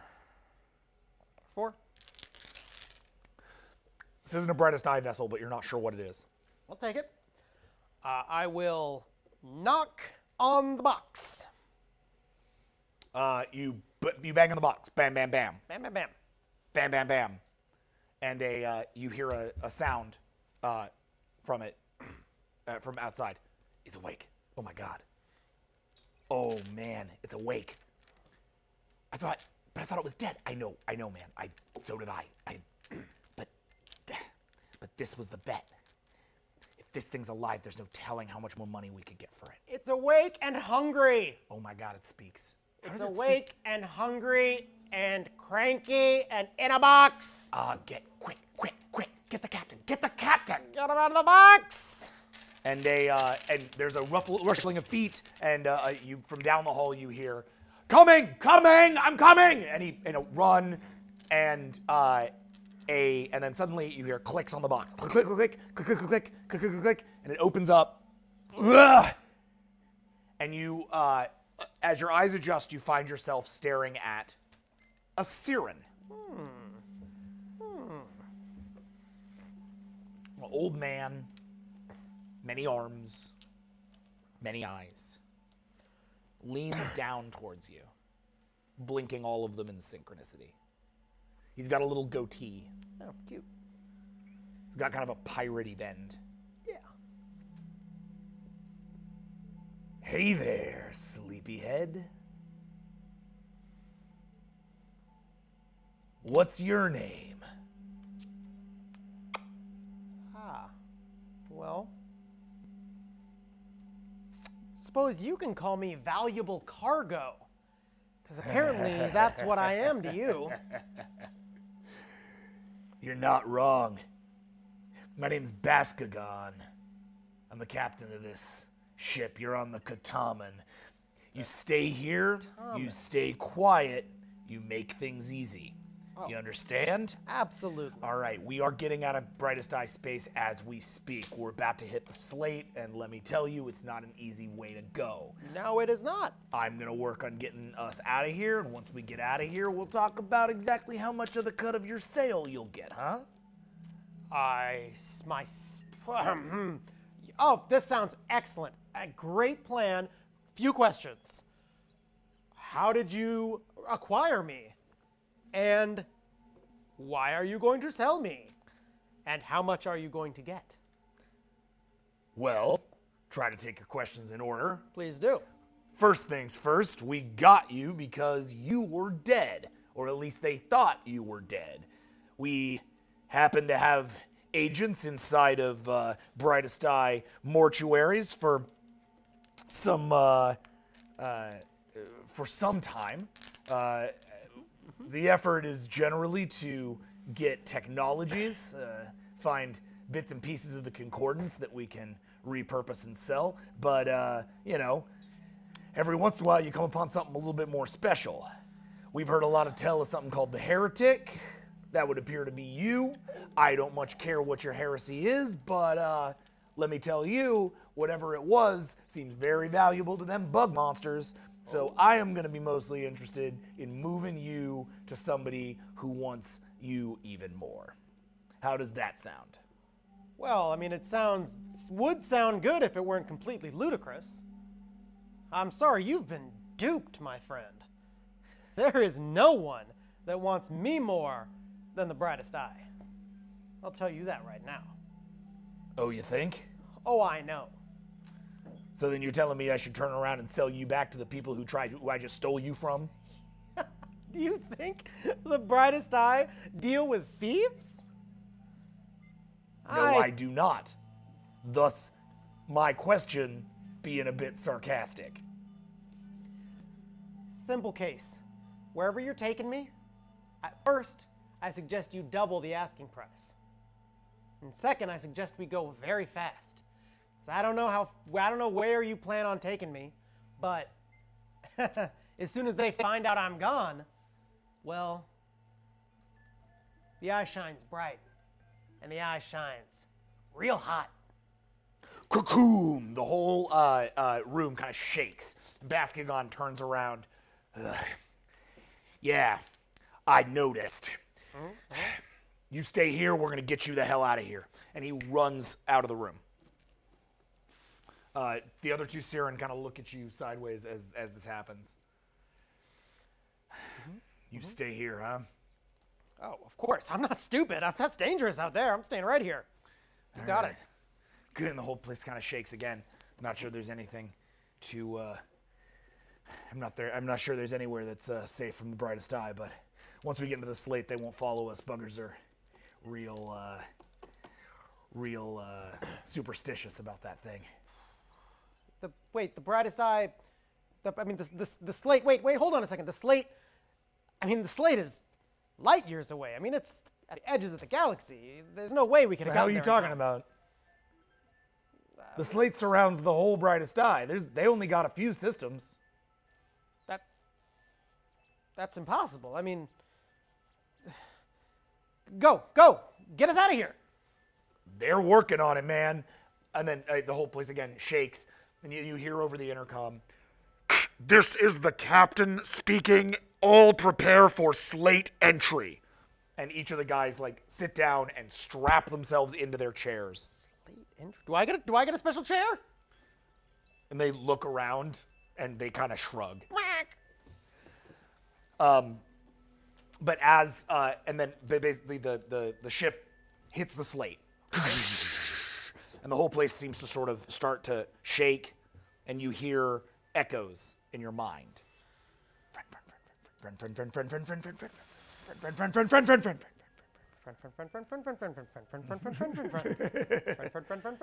Don't explode me, don't explode me, don't explode me, you don't start to explode sing? me. Yeah. And as you do, your eyes roll back in your head, and your body begins to expel a radiation. And the two Siren in the capsule next to you look at you with eyes wide, and you pass out. And when you wake, you're there in sickbay, surrounded by Siren. There's like 10 of them. Seems like it's the whole crew. Okay. And Baskagon right in front of you. The doctor has just woken you up with a anti-sedative. You sort of wake up in a Classic. yeah.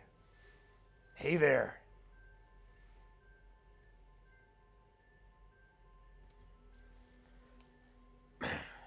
Captain? What the hell are you? What the hell am I? That's a damn good question. You know, someone told me once that I was special, that I was unique. I had a role to play. Well, they were certainly right about part of that. Been playing a role for quite a while. We're through the slate. We're safe. Oh, we're safe. Well, Your little stunt carved us a swath straight through there. I've never had an easier time through the slate in my life. well, that gives you a sense of what you're dealing with. What your captive has. The kind of power that are in these little fingers. And I'm looking at the entire crew. Why, yes, it does. And at that point, every gun in the room draws on you. Surrounded by weapons. That'd be appropriate if killing me would get you absolutely anywhere. But it won't. Get me to analyzing your body. I figure out what you do. Maybe I can sell that for more than, well, one talky tongue is worth. You think my body has anything to do with this? What's a tongue if not a tool of the mind? And there ain't no mind that don't work without a body. Shoot me, kill me, go ahead. This becomes meat. And then, my friend, I'm just as good as, well, any other devastatingly handsome tongue. Social convince, please. I can do that.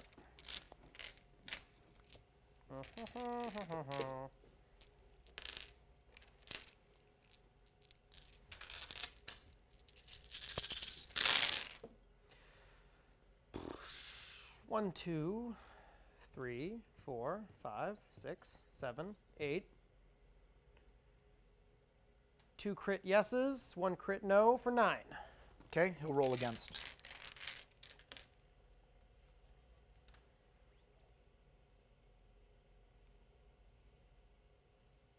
Roll a 5.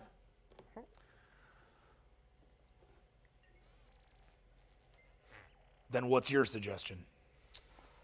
Well, I've got information up here that you can't even dream of. I know a planet. It's close. If you let me direct you, just get me to that helm. I can take us down. Brightest Eye don't know where it lives. Brightest Eye will never find it. We can lay low, and then whoever you're planning on selling me to, my friend, let's both get rich.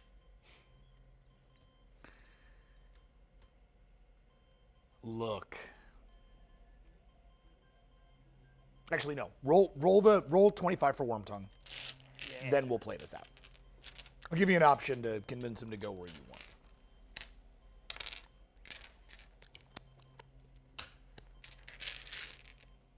All right, so here's 20. No, fuck. Nope. Okay, physical dice. Oh, come on. No, that one escaped. Okay, let's go. All right.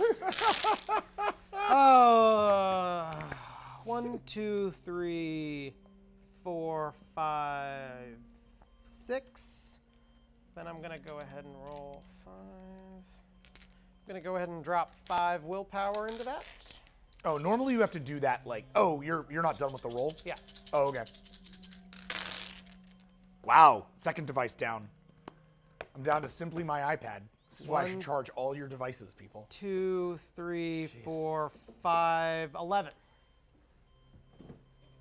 Okay.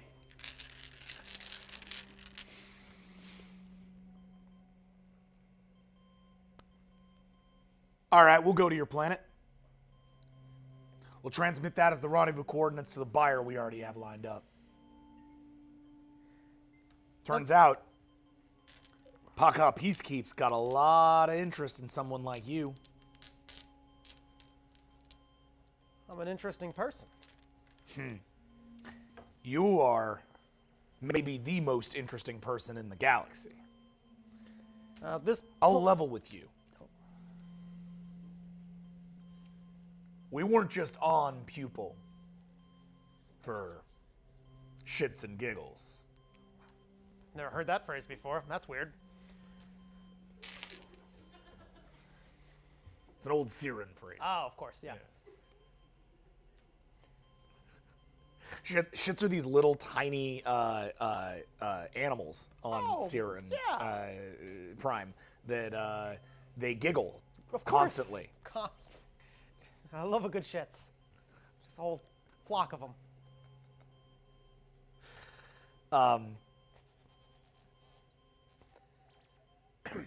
We received a very healthy paycheck in Siren Capital. Well. From that very Pac-Ha Peacekeep. Seems they had some interest in getting you out of there. Had some interest in taking a look at you. Gotta say, never known them to hire pirates. So I do believe that we can make a deal that benefits both of us.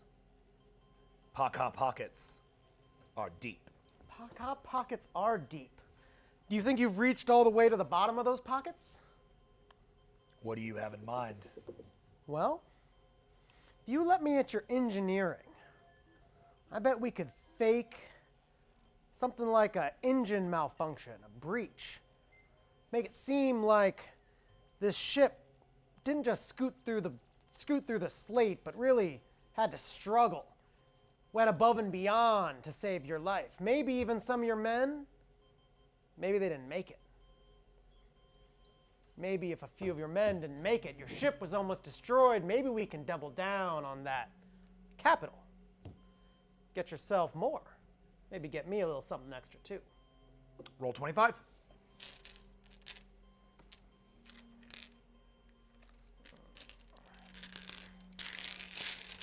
I only have 20 dice here, so that's why I have to do the second roll. It's all right.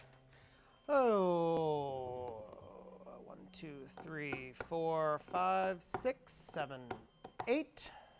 Nice.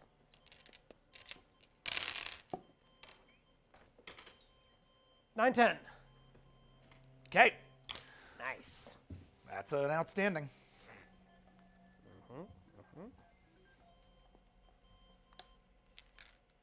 Yeah. Yeah. Yeah.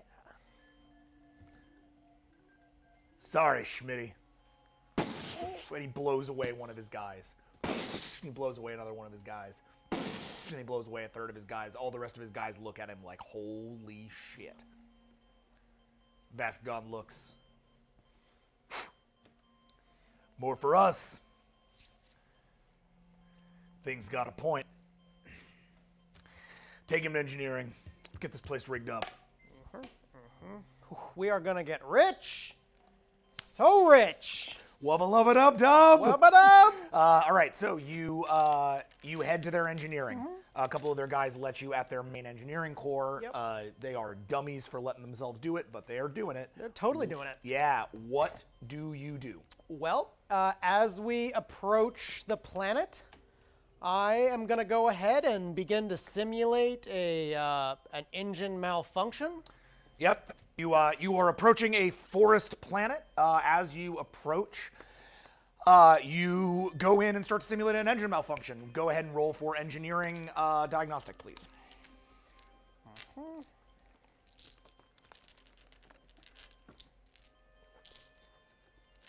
However, as we approach the planet, I would like to not simulate an engine malfunction,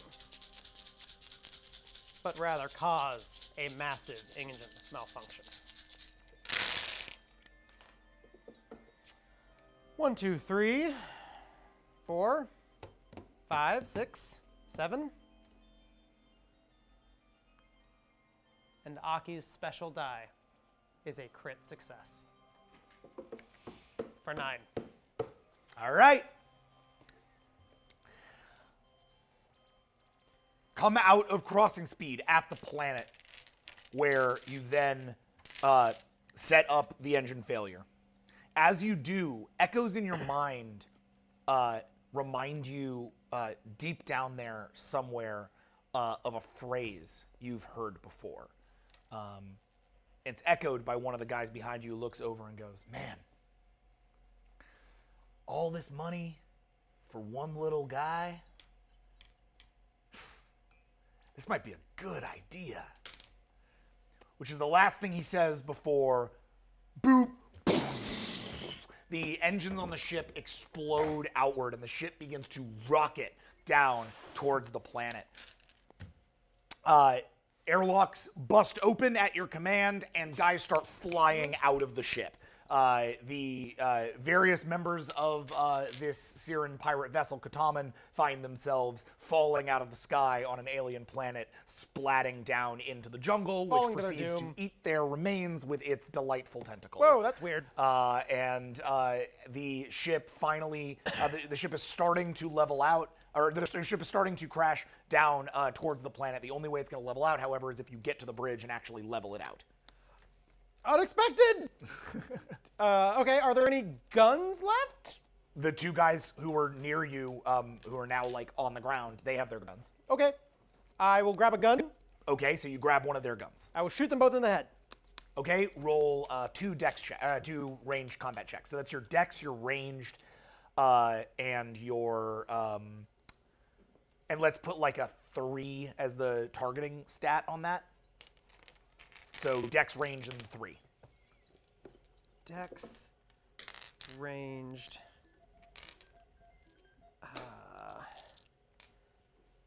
and 3. Ranged.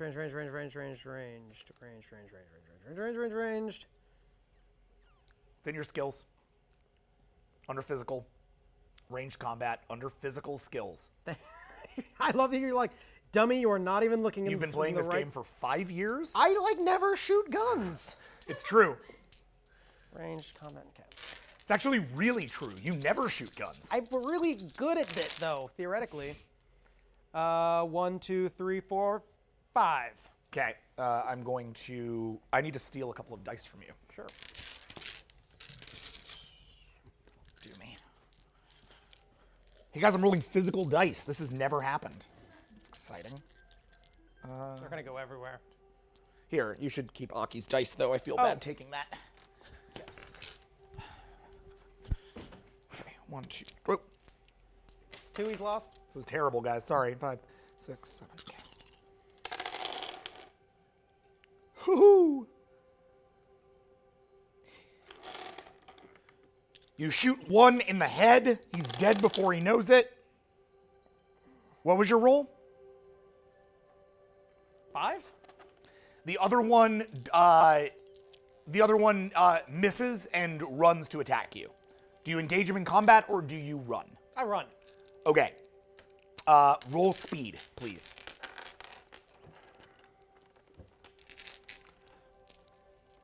Also, considering that I get carried everywhere, I am really fast. It's not that I can't run, I just don't like to. 1, 2, 3, Story of my life. 4. No, actually, it's the other way around. Oh, I love running, weirdly. Yeah, I love running, but I can't do it. 4. What's up? 4? I'm gonna roll against you. Get away from me.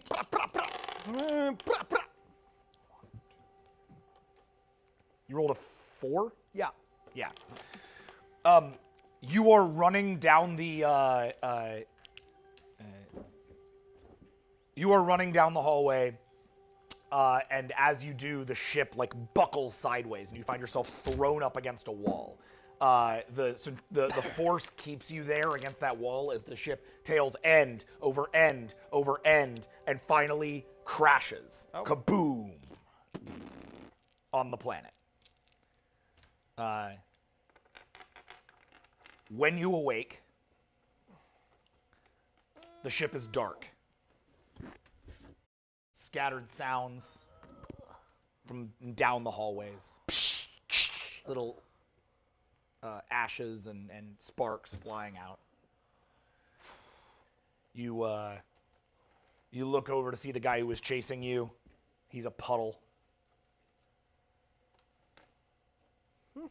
You seem like you've managed to make it. Yeah.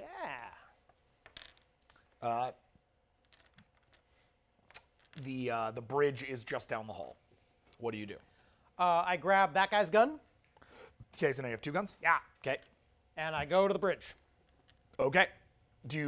Are you carrying, like, how are you going onto the bridge? Guns out. Okay. So you step onto the bridge to see, Wait. No, not guns out. Just having them. okay. Yeah. The doors open, and it's a relatively small bridge, captain's chair at the front. And there is there's an injured Siren there. Who's there? Is it Pac-Ha? Yeah. It's me. The heretic. Should have known better than to trust a tongue. Hell you done to my ship? Oh, I put your ship right where I wanted it to go.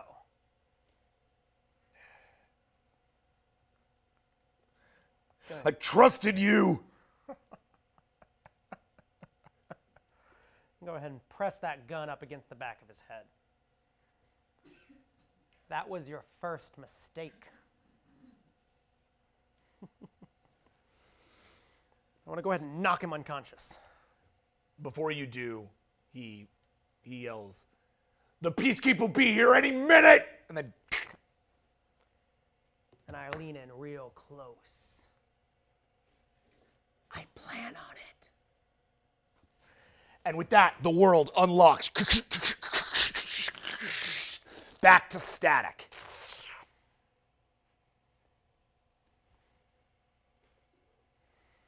End. Is that end?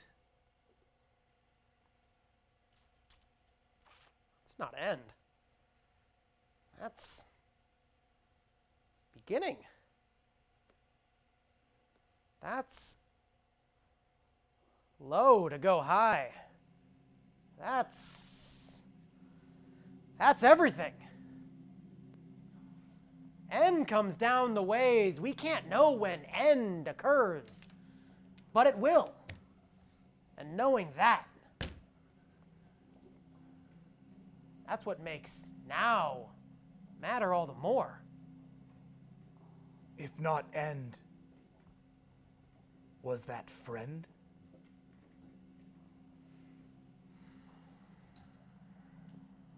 No. No, that wasn't friend either. Not everybody's friend. But it was people. It was me.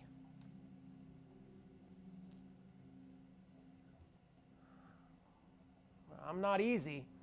No one is. things aren't binary. There's no yes, no, end, beginning. It's all just middles.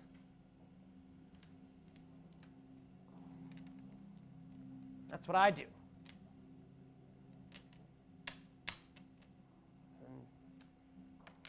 And sometimes what I do, well,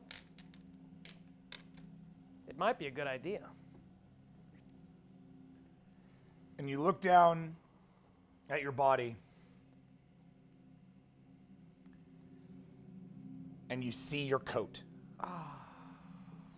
And the belts. And the pop collar.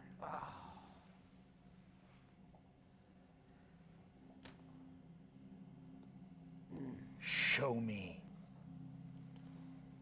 friends. And with that, we end this episode of Tales from V.A.S.T. Ow! Ow! What? So, I would like to thank Colin Kelly.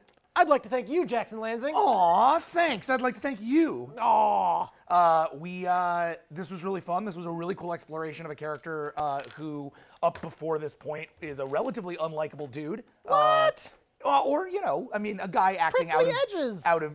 Bring the Yeah. edges. But I think it was really exciting to kind of like dig back into this character's history to a lot of stuff we've indicated, but like really not been able to go through. Yeah. I'm super down. Who knows when we might see the character again or what form this character will take. Yeah, you kind of threw that one for a loop there. Yeah, but somewhere in the 10th dimension, Good Ideas got his clothes back.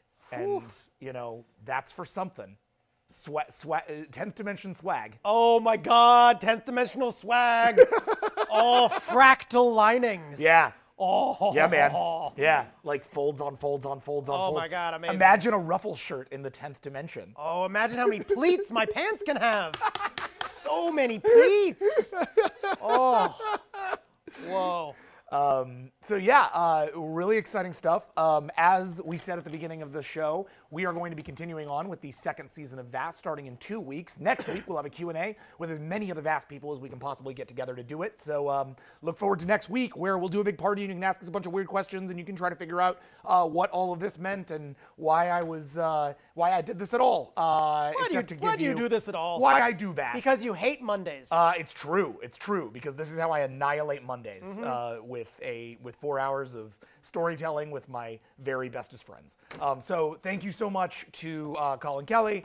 Thank you to Jeannie or Aki for not only coming out here and having fun and repping for all you Vastronauts and interviewing me for the V.A.S T cast, but also making sure. Oh, I probably wasn't supposed to say that. I apologize. Yeah, you should listen to the V.A.S T cast. But also for apparently actually suggesting something similar to this in the Alpha forums. So hey, I've got cover now. It wasn't just me. So wise. So smart. It turns out other people also wanted to know the events that led up to our first episode. If you are new to V.A.S T and somehow managed to see this as your first episode, I really advise you to now go back and watch the first episode, which picks up minutes after this ends. So this is a really cool, I think, like sort of direct prequel episode to everything that became season 1 and really sort of completes the Good Idea portrait in a great way. You're like, man, that was a fun show, but it would be a lot better if there was more than just Colin. Yeah, well, get excited because there's a whole episode of V.A.S T where that character just tries to kill all the good guys. So with that said, for Colin Kelly, I am Jackson Lanzing, and I will see you in the future.